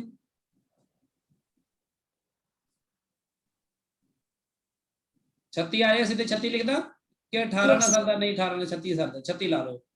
9 ਦੇ ਕੋਲ 36 4 ਹੈ 36 ਤੇ 18 18 4 22 22 ਤੇ 9 31 ਹੋ ਗਿਆ। Yes. तो इन्हें अपने को माइक्रोफैरड आ गया सी इफेक्टिव। क्लियर है गल। फिर स्टेप 2 इथे कर देना मैं। स्टेप 2 ले मैं की करूंगा, चार्ज कितना बैटरी देगी पता करूंगा। वो होएगा सी इफेक्टिव इनटू जितना वोल्टेज है बैटरी का टोटल बैटरी दे रही ना, तो कितना देगी वो देखो सी इफेक्टिव इनटू 20 तो आ जाएगा 720/31 माइक्रोकूलम। क्लियर है गल। Yes, sir. सो इथों अपने को चार्ज जो रिलीज होएगा अपन पता लग गया 720/31 माइक्रोकूलम। हुण आ चार्ज है बिना किसी शर्त इहदे उपर पूरा आएगा ना, Sir. ते इहदे उपर तां चार्ज पता लग गया ना। Yes sir. ते जदों इहदे ही उपर चार्ज पता लग गया, इहदा कैपेसिटेंस भी पता है, ते इहदे ही चार्ज नूं इहदी कैपेसिटेंस नाल जो मल्टी डिवाइड करोगे इहदे अक्रॉस वोल्टेज आ जाएगा कि नहीं। Yes sir. सब कुछ पता लग गया ना इहदे बारे। इथों बाहर निकलो, इथों भाई बाहर निकले। हुण जे कोई चाहे तो एवं कर सकता कि भी देखो इधरों इधर कुछ चार्ज आएगा, कुछ चार्ज इधर आएगा। हुण वो अलग अलग जाणगे क्योंकि दोनों कैपेसिटर सेम नहीं ना है, 6 ते 3 है। तो इथों फिर वो वापस इधर आएगा, वो इधर आएगा, पर जो इधर निकलेगा तो इधर फिर वापस वही वाला क्यों बनेगा कि नहीं जो निकले सी बैटरी तो। Yes, sir. आही क्यों बनेगा ना, आही वाला क्यों। फिर मतलब 2 माइक्रोफैरड बारे में सब कुछ पता लग गया क्योंकि ਇਹਦੇ पर भी चार्ज वही है क्यू है ना। ਇਹਦੇ पर वोल्टेज पता लग जाएगा ਤੁਹਾਨੂੰ, ਇਹਦੇ Q/C यानी 2 माइक्रोफैरड करके। सारी गल पता लगी कि नहीं Yes, दसो। Yes sir. तो जो ਇਹਦੇ क्रॉस वोल्टेज पता लग गया, ਇਹਦੇ क्रॉस पता लग गया, तो मैं की करांगा 20 वोल्ट ਦੇ ਵਿੱਚੋਂ ਇਹਨਾਂ ਦੋਨਾਂ ਦਾ ਸਮ ਮਾਈਨਸ ਕਰ ਦੂੰਗਾ ਤਾਂ ਇਹਦੇ क्रॉस पता लग जाएगा। Yes, sir. ਤੇ ਜਦੋਂ वोल्टेज पता लग जाएगा ਤਾਂ वोल्टेज पता लगने के बाद CV इधर ਤੇ CV इधर चार्ज हो जाएगा बस, है ना। Sir. हाँ जी सर जिन्ना 4 माइक्रोफैरड जो वोल्टेज लंघिਆ सर ਦੋਵਾਂ ਚੋਂ ਹੀ ਨਹੀਂ ਹੋਏਗਾ 6 ਤੇ 3 ਵਾਲੇ ਵਿੱਚ। 4 माइक्रोफैरड ਚੋਂ ਜਿੰਨਾ ਵੋਲਟੇਜ ਹੈ ਜਿੰਨਾ ਮਤਲਬ ਸਰ ਉਨਾ ਹੀ ਨਹੀਂ ਹੋਏਗਾ 6 ਤੇ 3 ਦਾ। नहीं इस तरह का क्यों, ਕਾਦੇ ਵਾਸਤੇ। ਸਰ ਆਪਾਂ ਵੋਲਟੇਜ ਸੇਮ ਨਹੀਂ ਹੁੰਦਾ। नहीं वोल्टेज आ ਇਹਦੇ क्रॉस सेम है ना, ਇਹਦੇ ਇਹਨਾਂ ਦੋਨਾਂ ਦੇ क्रॉस सेम है क्योंकि दोनों पैरेलल ਚ ਨੇ। ਬਾਅਦ ਚ 4 ਦੇ ਨਾਲ ਤੇ ਇਹਦੇ ਨਾਲ ਤੇ 2 ਦੇ ਨਾਲ ਤਾਂ ਸੀਰੀਜ਼ ਚ ਹੈ ਨਾ ਇਹ। ਠੀਕ ਹੈ ਸਰ। ਹਾਂਜੀ ਠੀਕ ਹੈ। ਠੀਕ ਹੈ ਸੀਰੀਜ਼। ਇਹੀ ਗੱਲ ਤੁਹਾਨੂੰ ਕਹਿ ਰਿਹਾ, ਜਿਹੜੇ ਇਸ ਤਰ੍ਹਾਂ ਛੋਟੇ ਛੋਟੇ ਭੁਲੇਖੇ ਸ਼ੁਰੂ ਚ ਪੈਂਦੇ ਆ, ਗੱਲ ਨੂੰ ਧਿਆਨ ਰੱਖੋ। ਜੇ ਦੇਖੋ ਮੇਰੀ ਗੱਲ ਸੁਣੋ, ਜਦੋਂ ਵੀ ਕੁਝ ਵੀ ਸੀਰੀਜ਼ ਵਿੱਚ ਹੈ ਨਾ, ਮੰਨ ਲਓ ਕੈਪੈਸਿਟਰ ਸੀਰੀਜ਼ ਵਿੱਚ ਹੈ, ਕੈਪੈਸਿਟਰ ਸੀਰੀਜ਼ ਵਿੱਚ ਨੇ ਮੰਨ ਲਓ, ਤਾਂ ਵੋਲਟੇजेस ਇਹਨਾਂ ਦੇ ਸਾਰਿਆਂ ਦੇ ਅਕ੍ਰੋਸ ਅਲੱਗ-ਅਲੱਗ ਹੋਣਗੇ। ਠੀਕ ਹੈ। ਹਾਂਜੀ। ਤੇ ਚਾਰਜ ਇਹਨਾਂ ਸਾਰਿਆਂ ਤੇ ਸੇਮ ਹੋਏਗਾ। ਠੀਕ ਹੈ। Yes, sir. ਇਹੀ ਗੱਲ ਹੁੰਦੀ ਰੈਜ਼ਿਸਟੈਂਸ ਵਿੱਚ। ਜਦੋਂ ਰੈਜ਼ਿਸਟੈਂਸ ਹੁੰਦੇ ਨੇ, 3 ਰੈਜ਼ਿਸਟੈਂਸ ਲੱਗੇ ਨੇ ਮੰਨ ਲਓ R1 R2 R3, ਤਾਂ ਕਰੰਟ ਸਾਰਿਆਂ ਵਿੱਚੋਂ ਸੇਮ ਹੀ ਪਾਸ ਕਰਦਾ ਹੈ ਨਾ। Yes sir. पर वोल्टेज ड्रॉप सब ਦੇ ਕ੍ਰਾਸ ਅਲੱਗ-ਅਲੱਗ ਹੁੰਦਾ ਹੈ। ਕਲੀਅਰ ਹੈ ਗੱਲ? हाँ जी। ਪਰ ਜਦੋਂ ਤੁਸੀਂ ਇਹ ਚ ਲਗਾ ਦਿੰਦੇ ਹੋ ਪੈਰਲਲ ਚ, ਤਾਂ ਵੋਲਟੇਜ ਜਿਹੜਾ ਹੁੰਦਾ ਹੈ ਉਹ ਦੋਨਾਂ ਦੇ ਕ੍ਰਾਸ ਸੇਮ ਹੁੰਦਾ ਹੈ ਹਮੇਸ਼ਾ। ਚਾਹੇ ਤੁਸੀਂ ਕੈਪੈਸਿਟਰ ਚਾਰਜ ਕਰਕੇ ਵੀ ਲਗਾਓ ਤਾਂ ਵੀ ਸੇਮ ਆਏਗਾ। ਮੈਂ ਦੱਸੂਗਾ ਕਿਵੇਂ ਆਏਗਾ ਅੱਗੇ ਜਾ ਕੇ ਕਰਾਂਗੇ ਵੀ, ਪਰ ਫਿਲਹਾਲ ਤਾਂ ਆਪਾਂ ਨੂੰ ਪਤਾ ਹੈ ਕਿ ਦੋਨਾਂ ਦੇ ਕ੍ਰਾਸ ਵੋਲਟੇਜ ਸੇਮ ਹੁੰਦਾ ਹੈ। ਚਾਰਜ ਸੇਮ ਹੋਏਗਾ ਨਹੀਂ, ਉਹ ਡਿਪੈਂਡ ਕਰੇਗਾ ਕੈਪੈਸਿਟੈਂਸ ਦੇ ਉੱਪਰ। ਸੋ ਜਿਹੜਾ ਵੋਲਟੇਜ ਜੋ ਵੀ V ਇੱਥੇ ਹੋਏਗਾ ਤਾਂ ਇਹਦੇ ਉੱਪਰ ਚਾਰਜ ਕਿੰਨਾ ਹੋਏਗਾ ਪਲੱਸ C1 ਇੰਟੂ V, ਇੱਥੇ ਹੋਏਗਾ ਪਲੱਸ C2 ਇੰਟੂ V। ਪਤਾ ਹੈ ਨਾ Q ਇਜ਼ਕੁਅਲ ਟੂ CV ਹੁੰਦਾ ਹੈ। हाँ जी। ਸੋ ਆਪਾਂ ਇਹ ਕਰਾਂਗੇ ਹਮੇਸ਼ਾ। ਕਿਸੇ ਵੀ ਕੈਪੈਸਿਟਰ ਨੂੰ ਜਦੋਂ ਆਪਾਂ ਹੁਣ ਜਿਵੇਂ C ਕੈਪੈਸਿਟਰ ਹੈ ਤੇ ਜਦੋਂ ਆਪਾਂ ਉਹਨੂੰ ਕਿਸੇ ਵੀ ਬੈਟਰੀ ਨਾਲ ਜਿਵੇਂ ਅਟੈਚ ਕਰਦੇ ਸੀ, ਸ਼ੁਰੂ ਹੁਣੇ ਆਪਾਂ ਗੱਲ ਕੀਤੀ ਸੀ, ਵੋਲਟੇਜ V ਹੈ ਤਾਂ ਇਹਦੇ ਇਧਰਲੇ ਪਾਸੇ ਚਾਰਜ ਬੇਸਿਕਲੀ ਕਿੰਨਾ ਆਉਂਦਾ ਹੈ C ਇੰਟੂ V ਤਾਂ ਆਉਂਦਾ ਹੈ ਨਾ ਪਲੱਸ, ਇਸ ਪਲੇਟ ਦੇ ਉੱਪਰ ਕਿੰਨਾ ਚਾਰਜ ਆਉਂਦਾ ਹੈ ਮਾਈਨਸ C ਇੰਟੂ V, ਤੇ ਉਹੀ ਤਾਂ Q ਹੈ ਜਿਹੜਾ ਆਪਾਂ ਬਾਅਦ ਸੋਲਵ ਕਰਦੇ ਹਾਂ। CV ਤਾਂ ਹੈ ਜਿਹੜਾ ਇਧਰੋਂ ਜਾਂਦਾ ਹੈ ਤੇ ਉਧਰੋਂ ਆਉਂਦਾ ਹੈ। ਸਮਝ ਲੱਗੀ ਗੱਲ? हाँ जी सर। हाँ जी। ਠੀਕ ਹੈ, ਇਹਨਾਂ ਗੱਲਾਂ ਦਾ ਧਿਆਨ ਰੱਖਣਾ। ਹੁਣ ਗੱਲ ਇਹ ਹੈ ਕਿ ਆਪਾਂ ਜਦੋਂ ਗੱਲ ਕਰਦੇ ਹਾਂ ਕਿ ਜਿਹੜਾ ਚਾਰਜ ਹੈ ਉਹ ਕਿਵੇਂ ਡਿਵਾਈਡ ਹੁੰਦਾ ਹੈ, ਬੇਸਿਕਲੀ ਉਹ ਕੈਪੈਸਿਟੈਂਸ ਤੇ ਡਿਪੈਂਡ ਕਰਦਾ ਹੈ। ਜਿਵੇਂ ਕਹਿੰਦਾ ਮਤਲਬ ਜਿੱਥੇ ਚਾਰਜ ਡਿਵਾਈਡ ਹੋਣਾ ਹੈ, ਸੀਰੀਜ਼ ਤੇ ਚਾਰਜ ਡਿਵਾਈਡ ਹੋਣਾ ਨਹੀਂ, ਹਨਾ। ਸੋ ਮੰਨ ਲਓ ਇੱਥੇ ਪੈਰਲਲ ਵਿੱਚ ਆਪਾਂ ਗੱਲ ਕਰਦੇ ਹਾਂ, ਚਾਰਜ ਇੱਥੇ ਕੈਪੈਸਿਟਰ ਲੱਗਿਆ ਹੈ, ਠੀਕ ਹੈ, ਇੱਕ ਕੈਪੈਸਿਟਰ ਇੱਥੇ ਲੱਗਿਆ ਆ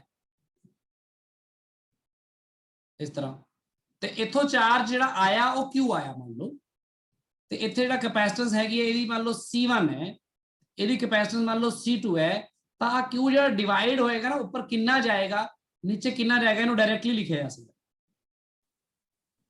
ਵੀ ਆ ਜਿਹੜਾ ਚਾਰਜ Q ਹੈ ਇਹ ਉੱਪਰ ਤੇ ਨੀਚੇ ਕਿਵੇਂ ਡਿਵਾਈਡ ਹੋਏਗਾ। ਉਹਦੇ ਵਿੱਚ ਕੀ ਕਰਦੇ ਹਾਂ ਦੇਖੋ, ਜਿਵੇਂ ਮੰਨ ਲਓ ਇੱਥੇ ਕੈਪੈਸਿਟਰ ਹੈ, ਕੈਪੈਸਿਟਰ C1 ਹੈ ਤੇ C2 ਹੈ, ਹਨਾ। ਤੁਸੀਂ Q ਇਜ਼ਕੁਅਲ ਟੂ CV ਆ ਤਾਂ ਕੀਤਾ ਨਾ ਤੁਸੀਂ, यस सर। Yes sir. ਹਨਾ। ਸੋ ਤੁਹਾਨੂੰ ਪਤਾ ਕਿ ਇਸ ਪਲੇਟ ਤੇ ਵੀ ਚਾਰਜ ਆਏਗਾ ਪੋਜ਼ਿਟਿਵ, ਇਸ ਤੇ ਵੀ ਪੋਜ਼ਿਟਿਵ ਚਾਰਜ ਆਏਗਾ, ਇੱਥੋਂ ਰਿਲੀਜ਼ ਹੋਏਗਾ ਤੇ ਇਧਰੋਂ ਨਿਕਲ ਕੇ ਇੱਧਰ ਜਾਏਗਾ। ਜਿਹੜੇ ਆ ਦੋਨੋਂ ਚਾਰਜ ਨੇ ਦਾ ਸਮ ਕਿੰਨਾ ਹੋਣਾ ਚਾਹੀਦਾ, Q ਹੋਣਾ ਚਾਹੀਦਾ ਨਾ, यस सर। ਹਨਾ। ਆ Q ਇਕੁਅਲ CV ਤਾਂ ਤੁਸੀਂ ਸਮਝੋ ਜੇ ਵੋਲਟੇਜ ਸੇਮ ਹੋ ਜਾਵੇ ਤਾਂ ਚਾਰਜ ਬੇਸਿਕਲੀ ਕਿਹਦੀ ਰੇਸ਼ੋ ਚ ਡਿਵਾਈਡ ਹੋਏਗਾ, ਜਿੰਨਾ ਜ਼ਿਆਦਾ ਕੈਪੈਸਿਟੈਂਸ ਉਨਾ ਜ਼ਿਆਦਾ चार्ज।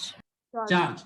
ਸੋ ਆਪਾਂ ਕਹਿੰਦੇ ਕਿ ਉੱਪਰਲੇ ਪਾਸੇ ਕਿੰਨਾ ਚਾਰਜ ਆਏਗਾ, Q ਨੂੰ ਮਲਟੀਪਲਾਈ ਕਰੋ ਤੁਸੀਂ, ਜਿੰਨਾ ਇੱਥੇ ਕੈਪੈਸਿਟੈਂਸ ਹੈਗਾ C1 ਡਿਵਾਈਡਡ ਬਾਈ C1 ਪਲੱਸ C2, ਤੇ ਨੀਚੇ ਵਾਲਾ ਜਿਹੜਾ Q multiplied by C2 divided by C1 ਪਲੱਸ C2।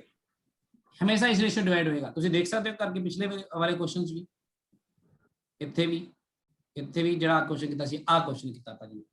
ਹੁਣ ਇਹ ਕਹਿੰਦਾ ਮੈਂ ਇੱਥੇ ਕਿੰਨਾ ਚਾਰਜ ਰਿਲੀਜ਼ ਹੋਇਆ ਸੀ, ਦੇਖੋ ਇੱਥੋਂ ਟੋਟਲ ਚਾਰਜ ਕਿੰਨਾ ਸੀ 40 ਮਾਈਕਰੋਕੂਲਮ ਸੀ ਨਾ, ਹਨਾ। ਤਾਂ ਬੇਸਿਕਲੀ ਇੱਥੇ ਇਸ ਜਗ੍ਹਾ ਤੇ ਕਿੰਨਾ ਚਾਰਜ ਆਏਗਾ 40 ਮਾਈਕਰੋਕੂਲਮ ਜਿਹੜਾ ਟੋਟਲ ਚਾਰਜ ਹੈ ਮਲਟੀਪਲਾਈਡ ਬਾय ਜਿੰਨਾ ਇਹਦਾ ਕੈਪੈਸਿਟੈਂਸ ਹੈ 4 over sum of these two 4 + 2 6। ਆ ਦੇਖੋ 80/3 ਆਇਆ ਸੀ ਨਾ ਆंसर ਦਾ, देखो आया से ना 80/3। यस। ਤੇ ਨੀਚੇ ਵਾਲਾ ਕੀ ਆਏਗਾ, नीचे आएगा 40 माइक्रोकूलम ਨੂੰ ਮਲਟੀਪਲਾਈ ਕਰਾਂਗਾ 2/6, तो 2 divide by total sum of these two, ਤਾਂ 40/3 ਆ ਗਿਆ ਸੀ ਆंसर। ਸੋ ਆ ਡਿवीजन ਡਾਇਰੈਕਟਲੀ ਵੀ ਲਿਖਣੇ ਸਿੱਖ ਸਕਦੇ ਹੋ ਤੁਸੀਂ, ਡਾਇਰੈਕਟਲੀ ਵੀ ਲਿਖ ਸਕਦੇ ਹੋ ਜਿਵੇਂ ਮੈਂ ਹੁਣ ਲਿਖ ਰਿਹਾ ਹਾਂ, ਠੀਕ ਹੈ ਗੱਲ। Yes sir. ਇਹਨੂੰ weighted distribution ਵੀ ਬੋਲਦੇ ਨੇ ਆਪਾਂ, weighted distribution ਜਿਹਦਾ ਜਿੰਨਾ ਵਜਨ ਦੇਣਾ ਉਹਨੂੰ, ਹਨਾ, ਉਹਦੇ ਫੈਕਟਰ ਨਾਲ ਮਲਟੀਪਲਾਈ ਕਰ ਲਿਆ ਆਪਾਂ Q ਨੂੰ, क्योंकि जिन्ना कैपेसिटेंस ज्यादा होएगा C1, आप की करना है जे इस तरह करना, मैं एक बार और शॉर्ट च दस देना।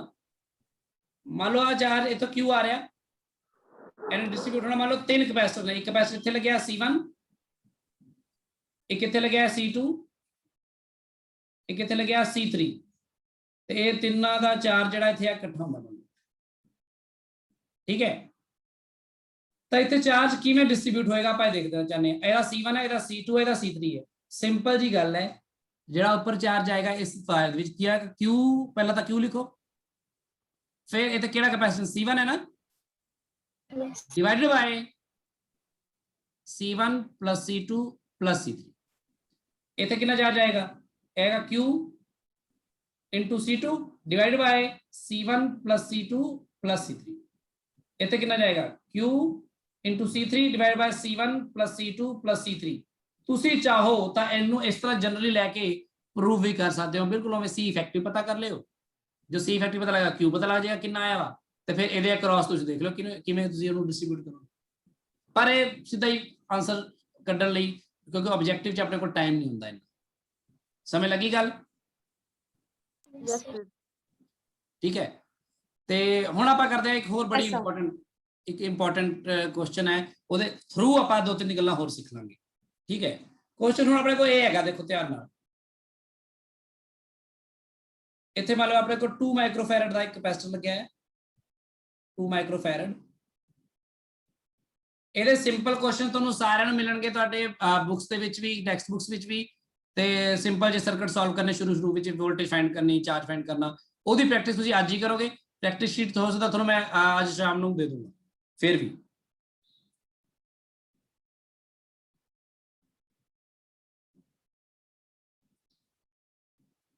ਆ ਇੱਕ ਕੈਪੈਸਿਟਰ ਲੱਗਿਆ ਹੈ ਇਤੋਂ ਫਿਰ ਐ ਕੈਪੈਸਿਟਰ ਲੱਗਿਆ ਹੈ ਉੱਪਰ ਇੱਕ ਲੱਗਿਆ ਹੈ ਨੀਚੇ ਇਹਦੇ ਚ ਇੱਕ ਹੋਰ ਗੱਲ ਬੜੀ ਸਮਝਣ ਵਾਲੀ ਹੈ ਤੁਹਾਨੂੰ ਪਤਾ ਲੱਗੇਗੀ ਐ ਲੱਗਿਆ ਹੈ ਤੇ ਇਹਦੇ ਅਕ੍ਰੋਸ ਆਪਾਂ ਬੈਟਰੀ ਲਗਾਈ ਹੋਈ ਹੈ ਬੈਟਰੀ ਜਿਹੜੀ ਲਗਾਈ ਹੈ ਅਸੀਂ ਉਹ ਲਗਾਈ ਹੈ ਅਸੀਂ 50 ਵੋਲਟ ਦੀ ਆਪਾਂ ਨੂੰ ਕਿਹਾ ਗਿਆ ਅੱਛਾ ਆ ਹੈਗਾ 9 ਮਾਈਕਰੋਫੈਰਡ ਆ ਹੈਗਾ 6 ਮਾਈਕਰੋਫੈਰਡ ਆ ਹੈਗਾ 3 ਮਾਈਕਰੋਫੈਰਡ ਠੀਕ ਹੈ ਜੀ ਹੁਣ ਆਪਾਂ ਨੂੰ ਕਿਹਾ ਗਿਆ find voltage drop across 9 microfarad capacitor बस आही क्वेश्चन पूछा गया पर मैं ਤੁਹਾਨੂੰ ਕਿਹਾ ਨਾ ਆਪਾਂ ਨੂੰ ਤਾਂ ਪੂਰਾ ਸਰਕਟ ਸੋਲਵ ਕਰਨਾ ਆਉਣਾ ਚਾਹੀਦਾ ਨਾ ਕੱਲਾ 9 ਮਾਈਕਰੋਫੈਰਡ ਥੋੜੀ ਪਹਿਲਾਂ ਆਪਾਂ ਇਹਦਾ ਸਵਾਲ ਦਾ ਜਵਾਬ ਦਿੰਨੇ ਆ ਇਹਦਾ ਸਵਾਲ ਦਾ ਜਵਾਬ ਦੇਣ ਤੋਂ ਬਾਅਦ ਫਿਰ ਆਪਾਂ ਬਾਕੀ ਦੇਖ ਲਾਂਗੇ ਕੀ ਕਰਨਾ ਵਾ ਠੀਕ ਹੈ ਆ ਬਾਕੀ ਪੂਰਾ ਸਰਕਟ ਸੋਲਵ ਕਰਨ ਲਈ ਤਾਂ ਸਭ ਤੋਂ ਪਹਿਲਾਂ ਕੀ ਕਰਨਾ ਚਾਹੀਦਾ ਦੱਸੋ ਵੀ ਮੈਨੂੰ ਇੱਕਦਮ ਸਿੰਪਲ ਦੇਸੀ ਮੈਥਡ ਤੋਂ ਜੇ ਸ਼ੁਰੂ ਕਰੀਏ ਆਪਾਂ ਕੀ ਕਰਨਾ ਚਾਹੀਦਾ ਸਭ ਤੋਂ ਪਹਿਲਾਂ ਸੀ ਇਫੈਕਟਿਵ ਪਤਾ ਕਰਨਾ ਚਾਹੀਦਾ ਹੈ ਸੀ ਇਫੈਕਟਿਵ ਜੇ ਪਤਾ ਕਰਾਂਗੇ ਆਪਾਂ ਤਾਂ ਉਹ ਕਿਵੇਂ ਆਏਗਾ ਮੈਂ ਰਫਲੀ ਇੱਥੇ ਦੱਸ ਦਿੰਦਾ ਆ 6 ਤੇ 3 ਹੈ ਕਿਨੇ ਪੈਰਲਲ ਤੇ 6 ਤੇ 3 ਕਿਨੇ ਬਣ ਗਏ 6 ਤੇ 3 9 ਹੋ ਗਿਆ ਸਿੱਧਾ ਹੀ 9 ਤੇ 9 ਫਿਰ ਕੀ ਹੋਣਗੇ ਆਪਸ ਵਿੱਚ ਸੀਰੀਜ਼ ਫਿਰ ਸੀਰੀਜ਼ ਹੋਣਗੇ ਤਾਂ ਆਪਾਂ 9 ਗੁਣਾ 9 ਬਟਾ 9 ਜਮਾ 9 ਹਨਾ 9/2 हाँ 81 बटा 18 ये आएगा 9/2 4.5 आ गया वो ਜਿਹੜਾ ਫਿਰ 4.5 ਆਏਗਾ ਉਹ ਉੱਪਰਲੇ 2 ਮਾਈਕਰੋਫੈਰਡ ਨਾਲ ਫਿਰ ਕੀ ਹੈ ਪੈਰਲਲ ਤਾਂ ਟੋਟਲ ਕਿੰਨਾ ਹੋ ਗਿਆ ਫਿਰ 6.5 ਆ ਜਾਏਗਾ ਇਹ ਗੱਲ ਦੇ ਬਾਰੇ ਤਾਂ ਕੋਈ ਡਾਊਟ ਨਹੀਂ ਨਾ ਸਾਰਿਆਂ ਨੂੰ 10th ਕਲਾਸ ਵਿੱਚ ਸਰਕਟ ਨੇ ਤਾਂ ਕਿਤੇ ਆ ਸੀਰੀਜ਼ ਪੈਰਲਲ ਵਾਲੇ ਸਿੰਪਲ ਹੀ ਹੈ यस ਹੁਣ ਮੈਨੂੰ ਕੀ ਪਤਾ ਕਰਨਾ ਚਾਹੀਦਾ ਵੀ ਬੈਟਰੀ ਚਾਰਜ ਛੱਡੇਗੀ ਕਿੰਨਾ ਪਹਿਲਾਂ ਤਾਂ ਬੈਟਰੀ ਵਾਲਾ ਦੇਖ ਲਈਏ battery charge छड़ेगी ji C effective multiplied by voltage that is 6.5 microfarad and multiplied by 50 volt ये volt है 1 माइक्रो तो माइक्रो कूलम आंसर आएगा तो कितना आएगा 325 माइक्रो कूलम दसो गल समझ लगी सारा नु कि नहीं यस सर 325 माइक्रो कूलम आएगा ठीक है ਹੁਣ ਆ 325 ਮਾਈਕਰੋ ਕੂਲਮ ਜਿਹੜਾ ਹੈ ਇਹ ਉੱਪਰ ਜਾ ਕੇ ਆਪਣਾ ਦੋਨੋਂ ਬ੍ਰਾਂਚਿਸ ਚ ਡਿਵਾਈਡ ਹੋਣਾ ਆ ਕਿੱਥੋਂ ਡਿਵੀਜ਼ਨ ਸ਼ੁਰੂ ਹੋਏਗਾ ਧਿਆਨ ਨਾਲ ਸਮਝਣਾ 325 ਮਾਈਕਰੋ ਕੂਲਮ ਚਾਰਜ ਬੈਟਰੀ ਛੱਡੇਗੀ ਉੱਪਰ ਜਾ ਕੇ ਕੀ ਹੋਣ ਵਾਲਾ ਆ ਇਹ ਆਪਾਂ ਦੇਖਦੇ ਆ ਅਗਲੇ ਪੇਜ ਤੇ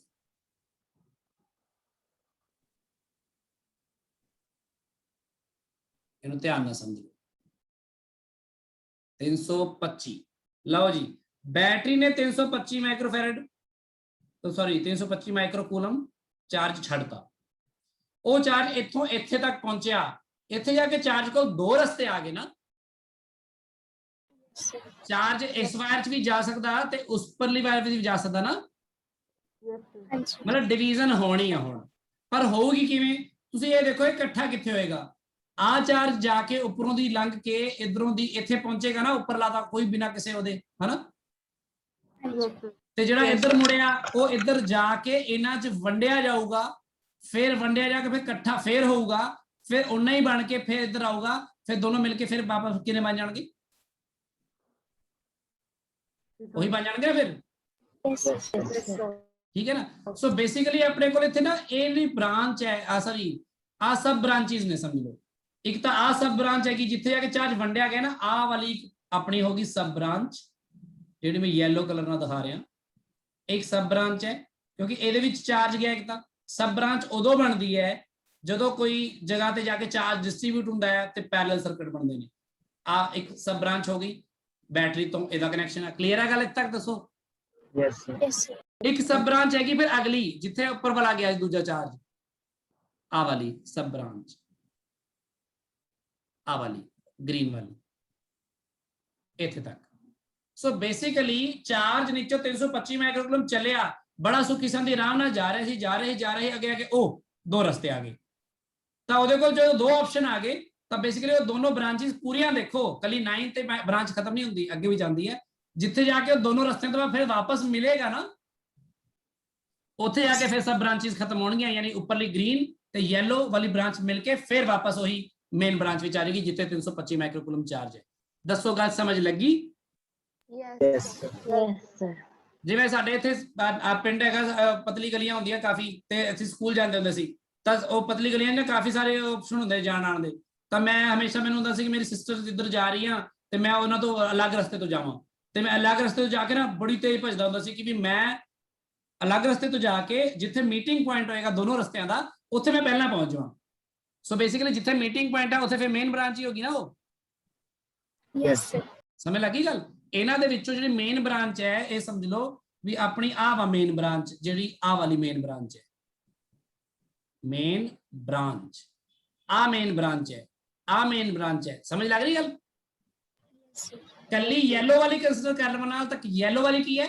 ਸਬ ਬ੍ਰਾਂਚ, ਤੇ ਉੱਪਰਲੀ ਹਰੇ ਵਾਲੀ ਕੀ ਹੈ? ਸਬ ਬ੍ਰਾਂਚ। ਹੁਣ ਬ੍ਰਾਂਚ ਨੂੰ ਬ੍ਰਾਂਚ ਵਾਈਜ਼ ਸੋਲਵ ਕਰਨਾ ਹੋਵੇ, ਯੈਲੋ ਵਾਲੀ ਦਾ ਟੋਟਲ ਕੈਪੈਸਿਟੈਂਸ ਕਿੰਨਾ ਆ, ਇਹ ਤਾਂ ਤੁਸੀਂ ਦੇਖ ਚੁੱਕੇ ਨਾ ਹੁਣੀ,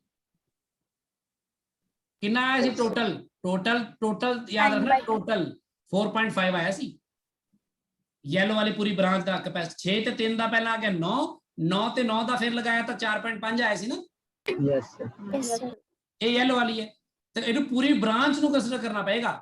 ਉੱਪਰ ਵਾਲੀ ਹਰੀ ਵਾਲੀ ਕੰਸੀਡਰ ਕਰ ਲਓ, ਪੂਰੀ ਬ੍ਰਾਂਚ ਦੇ ਸੀ ਇਫੈਕਟਿਵ ਲਗਾਤੇ, ਉੱਪਰ ਵਾਲੀ ਦਾ ਕੋਈ ਟੈਨਸ਼ਨ ਨਹੀਂ, ਉਹ ਤਾਂ ਇੱਕੋ ਹੀ ਕੈਪੈਸਿਟੀ ਲੱਗਿਆ ਸੀ 2 ਮਾਈਕਰੋਫੈਰਡ ਹੋ ਗਿਆ। ਕਲੀਅਰ ਹੋ ਗਈ ਗੱਲ? Yes sir. ਹੁਣ ਜਿਹੜਾ ਤੁਹਾਡਾ 325 ਮਾਈਕਰੋਕੂਲਮ ਨਾ ਇੱਥੋਂ ਐਂਟਰ ਕਰਨ ਜਾ ਰਿਹਾ 325, ਹਨਾ, ਤੇ ਇਧਰੋਂ ਨਿਕਲੇਗਾ ਇਕੱਠਾ ਹੋ ਕੇ 325, ਹੈ ਕਿ ਨਹੀਂ? ਤੁਸੀਂ ਇਹਨੂੰ ਡਿਸਟ੍ਰੀਬਿਊਸ਼ਨ ਇੱਥੋਂ ਲਗਾ ਲਓ ਫਿਰ ਜਿਹੜੀ ਮੈਂ ਡਿਸਟ੍ਰੀਬਿਊਸ਼ਨ ਹੁਣੀ ਕਰਾਈ ਹੈ, ਕਿ ਡਿਸਟ੍ਰੀਬਿਊਸ਼ਨ ਕਿਸ ਰੇਸ਼ੋ ਚ ਹੁੰਦੀ ਹੈ? ਉਸੇ ਰੇਸ਼ੋ ਜਿਸ ਰੇਸ਼ੋ ਚ ਆਪਣੇ ਕੈਪੈਸਿਟਰ ਹੁੰਦੇ ਨੇ। ਸੋ ਜਿਹੜੀ ਕਹਿਣ ਦਾ ਭਾਵ ਇਹ ਆ ਕਿ ਜੇ ਉੱਪਰ ਇਧਰ ਪਾਸੇ ਜੇ ਮੈਂ Q1 ਕਹਿ ਦੇਵਾਂ ਚਾਰਜ, ਇਧਰ ਪਾਸੇ ਮੈਂ Q2 ਕਹਿ ਦੇਵਾਂ ਚਾਰਜ, ਤਾਂ ਬੇਸਿਕਲੀ ਇੱਕ ਤਾਂ ਇਹ ਹੈ ਕਿ Q1 ਤੇ Q2 ਦਾ ਸਮ ਹੋਏਗਾ 325, ਹਨਾ, ਤੇ Q1 ਤੇ Q2 ਜਿਹੜੇ ਹੋਣਗੇ ਕਿਹੜੇ ਰੇਸ਼ੋ ਚ ਹੋਣਗੇ? ਜਿਸ ਰੇਸ਼ੋ ਚ ਕੈਪੈਸਿਟੈਂਸ ਨੇ 2/4.5। ਕਲੀਅਰ ਹੈ ਗੱਲ? Yes sir. ਠੀਕ ਹੈ ਗੱਲ? ਆਪਾਂ ਇਹਦੇ ਪਰ ਉੱਚ ਨਹੀਂ ਜਾਣਾ, ਆਪਾਂ ਡਾਇਰੈਕਟਲੀ ਕਰ ਦਿੰਦੇ ਹਾਂ, ਸਿੱਧੀ ਜੀ ਗੱਲ ਦੱਸਾਂ ਤੁਹਾਨੂੰ। Q1 ਚਾਰਜ ਕਿੰਨਾ ਜਾਏਗਾ ਉੱਪਰ? Q1 ਚਾਰਜ ਜਾਏਗਾ ਉੱਪਰਲੀ ਵਾਲੀ ਬ੍ਰਾਂਚ ਵਿੱਚ, ਦੇਖੋ ਇਧਰ ਵਾਲੀ ਸਬ ਬ੍ਰਾਂਚ ਦੀ ਗੱਲ ਕਰ ਰਿਹਾ ਮੈਂ, ਇਧਰ Q1 ਜਾਏਗਾ 325 ਇਨ ਟੋਟਲ Q ਮਲਟੀਪਲਾਈਡ ਬਾय ਜਿੰਨਾ ਉੱਪਰ ਹੈ ਡਿਵਾਈਡਡ ਬਾय ਜਿੰਨਾ ਟੋਟਲ ਹੈ। ਆਈ ਹੋਇਆ ਨਾ? Yes sir. ਹੁਣੀ ਤਾਂ ਕੀਤਾ ਆਪਾਂ। ਇਹਨੂੰ ਸੋਲਵ ਕਰ ਦੋ, ਕਿੰਨਾ ਆ ਗਿਆ ਦੇਖੋ, ਇਹ ਆ ਜਾਏਗਾ 325 20/65, 65 देखो सीधा सीधा जा रहा है इधर, आई थिंक 5 ਤੇ ਚਲਾ ਗਿਆ, 100 आ गया, 100 माइक्रोकूलम। समझ लगी गल?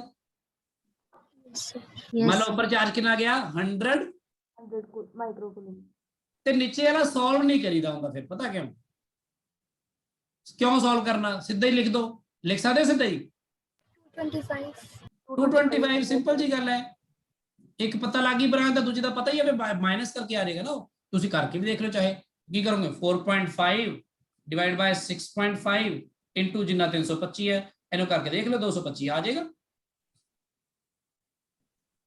ਤੁਹਾਨੂੰ ਸਵਾਲ ਕੀ ਪੁੱਛਿਆ ਗਿਆ ਸੀ? ਵੀ 9 ਮਾਈਕਰੋਫੈਰਡ ਜਿਹੜਾ ਹੈ ਉਹਦੇ ਅਕ੍ਰੋਸ ਕੀ ਦੱਸਣਾ ਹੈ।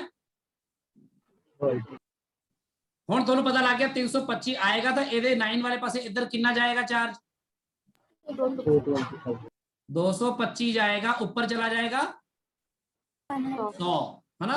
225 चार्ज ਇਹਦੇ ਉੱਪਰ ਸਾਰਾ ਹੀ ਆਏਗਾ ਨਾ ਫਿਰ 9 ਵਾਲੇ ਤੇ यस सर है ना। ਤੇ ਅੱਗੇ 225 ਹੀ ਨਿਕਲੇਗਾ ਫਿਰ ਇੱਧਰ ਨੂੰ, ਉਹ 225 ਫਿਰ ਇਹਨਾਂ ਦੋਨਾਂ ਚ ਡਿਵਾਈਡ ਹੋਏਗਾ, ਬਾਅਦ ਦੀ ਗੱਲਾਂ ਨਹੀਂ ਹੈ ਨਾ। yes sir ਤਾਂ ਇਹਦੇ ਅਕ੍ਰੋਸ ਵੋਲਟੇਜ ਜਿਹੜਾ ਰਿਕੁਆਇਰਡ ਹੈ ਅਕ੍ਰੋਸ 9 ਮਾਈਕਰੋਫੈਰਡ ਉਹ ਕਿਹਦੇ ਬਰਾਬਰ ਹੋਏਗਾ Q बाय C। 9 बस एक माइक्रोफैरड सी, माइक्रो कैंसिल हो गया, हुन आंसर वोल्ट चाहेगा पूरा 225/9 कितना आ गया 9 दूनी 18 25 वोल्ट आंसर। समझ लग गई सारे गल yes sir यस सर चंगी तरह। yes sir ਜੇ ਮੈਂ ਕਹਿ ਦਿੰਦਾ ਕਿ 3 ਮਾਈਕਰੋਫੈਰਡ ਦੇ ਵਿੱਚੋਂ ਦੱਸੋ ਵੋਲਟੇਜ ਕਿੰਨਾ ਹੈ, ਤੁਸੀਂ ਪਤਾ ਕੀ ਕਰਦੇ, ਤੁਸੀਂ ਹੁਣ ਦੇਖੋ ਇੱਥੇ ਹੁਣ ਆ ਤਾਂ ਕਰ ਚੁੱਕਿਆ 200। ਅੱਛਾ ਪਹਿਲਾਂ ਚਾਰਜ ਕਿੰਨਾ ਪਤਾ ਕਰਨਾ ਹੈ, ਕੀ ਕਰਦੇ ਸੀ ਹੁਣ ਆ 225 ਨੂੰ 6 ਤੇ 3 ਚ ਵੰਡਣਾ ਨਾ, यस ਤੇ सर ਇਹਦੇ ਕ੍ਰਾਸ ਕਿੰਨਾ ਜਾਂਦਾ ਪਤਾ 225 ਕਿਉਂਕਿ ਪਿੱਛੇ ਹੁਣ 225 ਆਇਆ ਨਾ ਗੁਣਾ 6/9 ਇਹਦੇ ਕ੍ਰਾਸ ਕਿੰਨਾ ਜਾਂਦਾ ਚਾਰਜ 225 ਗੁਣਾ 3/9 ਤੇ ਚਾਰਜ ਆ ਗਿਆ ਤੇ ਫਿਰ ਪੋਟੈਂਸ਼ੀਅਲ ਤਾਂ ਆ ਹੀ ਜਾਏਗਾ। ਉੱਪਰਲੇ ਕ੍ਰਾਸ ਪਤਾ ਕਰੋ, ਨਿਚਲੇ ਦੇ ਕ੍ਰਾਸ ਸੇਮ ਹੀ ਹੋਏਗਾ, ਤਾਂ ਕਰਕੇ ਵੀ ਦੇਖ ਲਓ ਚਾਹੇ। ਤੇ ਸਭ ਤੋਂ ਉੱਪਰਲੀ 2 ਮਾਈਕਰੋਫੈਰਡ ਦੇ ਕ੍ਰਾਸ ਵੋਲਟੇਜ ਕਿੰਨਾ ਆਏਗਾ, ਜਲਦੀ ਦੱਸੋ ਮੈਨੂੰ।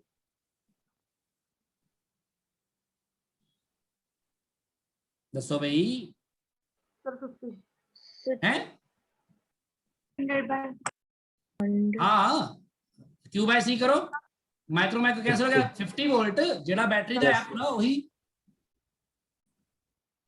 ਸਭ ਨੂੰ ਸਮਝ ਲੱਗ ਗਈ ਗੱਲ ਕਿ ਨਹੀਂ ਦੱਸੋ। Yes yes yes sir yes ਠੀਕ ਹੈ ਨਾ। ਸੋ ਆ ਬੜੀ ਇੰਪੋਰਟੈਂਟ ਗੱਲਾਂ ਨੇ ਕਿ ਆਪਾਂ ਕਿਸ ਤਰ੍ਹਾਂ ਆਪਾਂ ਇਸ ਚੀਜ਼ ਨੂੰ ਸਰਕਟ ਨੂੰ ਦੇਖਦੇ ਆ, ਸਮਝਦੇ ਆ, ਕਿਸ ਤਰ੍ਹਾਂ ਸਬ ਬ੍ਰਾਂਚਸ ਡਿਸਾਈਡ ਕਰਦੇ ਆ, ਹਰ ਬ੍ਰਾਂਚ ਨੂੰ ਕਿਵੇਂ ਅਲੱਗ-ਅਲੱਗ ਤਰ੍ਹਾਂ ਡੀਲ ਕਰ ਸਕਦੇ ਆ। ਹੁਣ ਇੱਕ ਬੜੀ ਇੰਪੋਰਟੈਂਟ ਗੱਲ ਇਹਦੇ ਨਾਲ ਜੁੜੀ ਹੋਈ ਦੱਸਣ ਲੱਗਾ ਤੁਹਾਨੂੰ ਮੈਂ, ਉਹ ਕੀ ਦੱਸਣ ਲੱਗਾ ਮੈਂ ਕਿ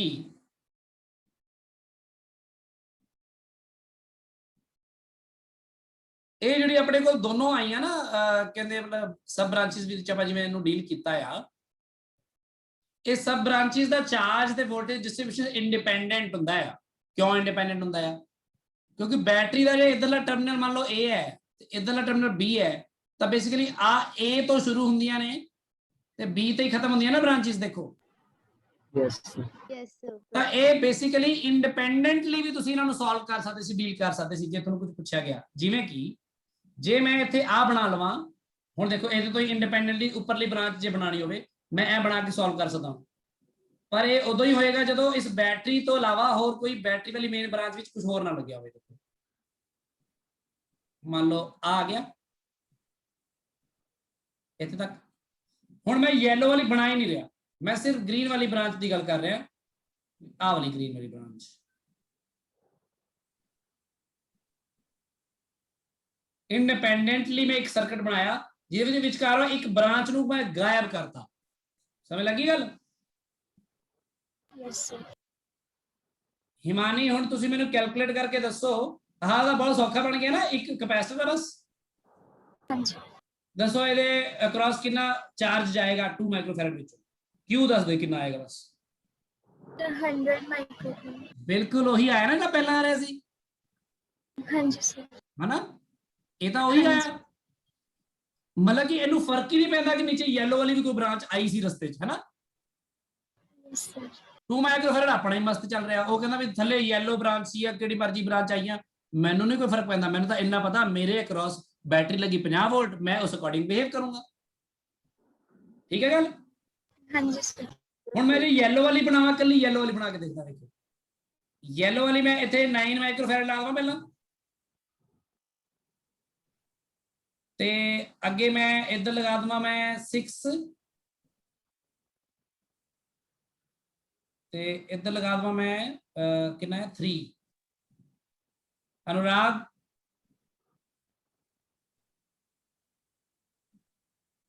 अनुराग हैगा? No sir.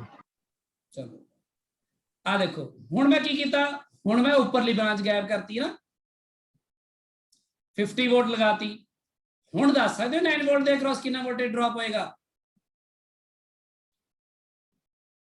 क्योंकि हुण तुसीं नवां सर्किट सॉल्व कर रहे हो ना, तुसीं ऐ करो पहला तो नेट दसो कैपेसिटेंस कितनी आएगी, सी इफेक्टिव कितनी आएगी?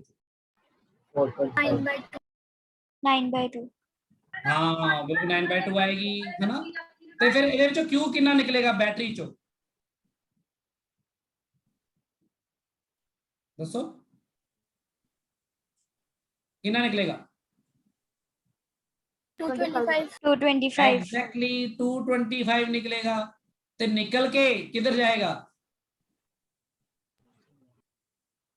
यहीं जाएगा ना। Yes sir. फिर सारा काम वही पहला वाला नहीं हो गया? बिल्कुल देखो हाँ जी यस सर। ਇਹਦਾ मतलब बिल्कुल अजीब है। मतलब आह वाली इधरली ग्रीन वाली ब्रांच ਜਿਹੜੀ ਹੈ ਉਹ ਕੱਲੀ ब्रांच ਕੱਲੀ कंसीडर करके मैं अपना कर लिया। मैं कहा मैंने नहीं पता नीचे की आया कि नहीं आया, बिल्कुल एकदम अलग तो कर लिया काम, है ना। एक पासे मैं कल ही येलो नो कंसीडर करके कर लिया, ਤਾਂ भी बिल्कुल सेम ही आंसर आ रहे ने, सेम ही वोल्टेज ड्रॉप आएगा, सेम ही चार्ज आएगा सारे ते। समझ लगी गल?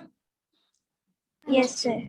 ਇਹਦਾ ਮਤਲਬ ਇਹ ਹੈ ਕਿ ਜੇ ਮੈਂ ਮੇਨ ਬ੍ਰਾਂਚ ਤੋਂ ਬਾਅਦ ਜਿਹੜੀਆਂ ਵੀ ਬ੍ਰਾਂਚਸ ਵਿੱਚ ਟੁੱਟਦਾ ਹੈ ਸਰਕਟ, ਜਿਵੇਂ ਕੱਲੀ ਕੱਲੀ ਬ੍ਰਾਂਚ ਨੂੰ ਕੰਸੀਡਰ ਕਰ ਲਵਾਂ, ਸਾਰਾ ਸੋਲਵ ਕਰਨ ਦੀ ਕੀ ਲੋੜ ਹੈ? ਜੇ ਮੈਨੂੰ ਪੁੱਛਿਆ ਹੀ 9 ਮਾਈਕਰੋਫੈਰਡ ਹੈ, मैं उपरले 2 ਨੂੰ ਦੇਖ ਲਵਾਂਗਾ, ਉਹ ਯਾਰ ਇਹਨੂੰ ਛੱਡੋ, ਇਹਦੀ ਕੀ ਲੋੜ ਆ, ਉਹਨੂੰ ਕੱਢ ਹੀ ਦੇਵਾਂ, ਸਿਰਫ ਇਹ ਯੈਲੋ ਵਾਲਾ ਛੋਟਾ ਸਰਕਟ ਬਣਾ ਕੇ ਸੋਲਵ ਕਰ ਲਵਾਂ ਤਾਂ ਕੰਮ ਹੋ ਜਾਏਗਾ ਨਾ। Yes sir. ਤੇ ਜੇ ਮੈਨੂੰ ਪਤਾ ਲੱਗ ਜੇ, ਮੈਨੂੰ ਸਵਾਲ ਤੋਂ ਪੁੱਛ ਲੈ 2 ਮਾਈਕਰੋਫੈਰਡ ਵਿੱਚੋਂ ਦੱਸੋ ਪੋਟੈਂਸ਼ੀਅਲ ਡ੍ਰੌਪ ਕਿੰਨਾ ਆਇਆ, ਚਾਰਜ ਕਿੰਨਾ ਆਏਗਾ, ਮੈਂ ਕਿਹਾ ਹੱਦ ਹੋ ਗਈ, ਮੈਨੂੰ ਨੀਚੇ ਵਾਲਾ ਸੋਲਵ ਕਰਨ ਦੀ ਕੀ ਲੋੜ ਆ। ਮੈਂ ਸੋਲਵ ਕਰੂੰਗਾ ਸਾਰਾ, ਫਿਰ ਕਰ ਕਰਾ ਕੇ 325 ਕੱਢੂੰਗਾ ਇਹ ਚੋਂ, ਫਿਰ 325 ਨੂੰ ਦੋਨਾਂ ਭਾਗਾਂ ਵਿੱਚ ਵੰਡੂੰਗਾ, ਫਿਰ 100 ਆਏਗਾ ਉੱਪਰਲਾ, ਹਨਾ। ਤੇ ਹਿਮਾਨੀ ਨੇ ਸਿੱਧੇ ਦੱਸਤਾ ਇਹਦਾ 100, क्योंकि उन्हें विचार येलो ब्रांच उड़ाती। मतलब यह है कि जो कोई सर्किट इस तरह होंदा है कि कल, पर याद रखो मेन ब्रांच विच बैटरी तो अलावा कुछ होर नहीं होना चाहिए। मेन ब्रांच दे विच बैटरी तो अलावा इहनूं लिख लो सारे जने, हुण सारे लिखो यार, मैं बोल रहा लिखो सारे जने, लिखो इफ मेन ब्रांच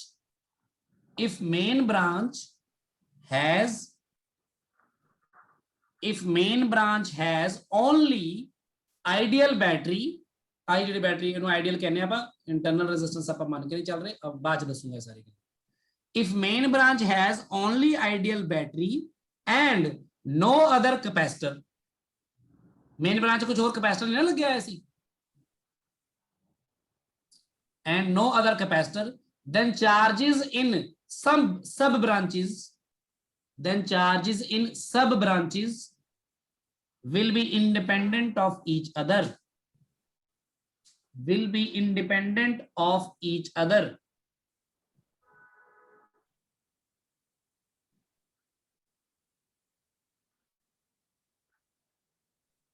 समझ लगेगा सारे नु कि नहीं? दसो। Yes sir. ये बहुत सिंपल है। ਇਹਦਾ मतलब ਇਹ ਹੋਇਆ ਕਿ ਆਪਾਂ ਨੂੰ ਬਸ ਜਿਹਨੂੰ ਡਿਟੈਕਟ ਕਰਨਾ ਆ ਗਿਆ main branches and sub branches, ਉਹ ਬੱਚਾ ਆਰਾਮ ਨਾਲ ਕਰ ਲੇਗਾ। ਪਰ ਯਾਦ ਰੱਖਿਓ ਕਿ ਜੇ ਇੱਥੇ ਕੋਈ ਕੈਪੈਸਿਟਰ ਲੱਗਿਆ ਹੁੰਦਾ ਇੱਥੇ, ਫਿਰ ਪੰਗਾ ਪੈ ਜਾਣਾ ਸੀ, ਕਿਉਂਕਿ ਫਿਰ ਉਸਨੇ ਇੱਧਰ ਆਪਣਾ ਵੱਖਰਾ ਰੋਲ ਅਦਾ ਕਰਨਾ ਸੀ, ਹੈਨਾ, ਇੱਧਰ ਉਹਨੇ ਵੱਖਰਾ ਰੋਲ ਅਦਾ ਕਰਨਾ, ਦੋਨੋਂ ਫਿਰ ਦੋਨਾਂ ਉਹਨੇ ਸਾਰਾ ਸਿਸਟਮ ਵਿਗਾੜ ਦੇਣਾ ਸੀ। ਫਿਰ ਇੰਡੀਪੈਂਡੈਂਟ ਨਹੀਂ, ਫਿਰ ਚਾਰਜ ਡਿਪੈਂਡੈਂਟ ਹੋਏ ਤੇ ਫਿਰ ਤੁਸੀਂ ਸਰਕਟ ਚੋਂ ਕੋਈ ਛੋਟਾ ਸਰਕਟ ਅਲੱਗ ਕੱਢ ਕੇ ਸੋਲਵ ਨਹੀਂ ਕਰ ਪਾਉਂਦੇ। ਕਲੀਅਰ ਹੈ ਗੱਲ? ਯੈਸ। ਇਹਦਾ ਮਤਲਬ ਇਹ ਹੈ ਕਿ ਜੇ ਮੈਂ ਕਹਿ ਦਵਾਂ ਕਿ ਇੱਥੇ ਇੱਕ ਬੈਟਰੀ ਲੱਗੀ ਹੋਈ ਹੈ 50 ਵੋਲਟ ਦੀ, ਠੀਕ ਹੈ, ਤੇ ਇਸ ਤੋਂ ਬਾਅਦ ਮੈਂ ਸਰਕਟ ਬਣਾਇਆ ਹੋਇਆ ਇਸ ਤਰ੍ਹਾਂ,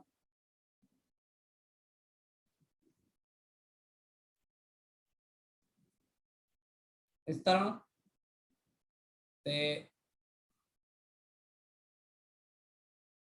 ਇਸ ਤਰ੍ਹਾਂ,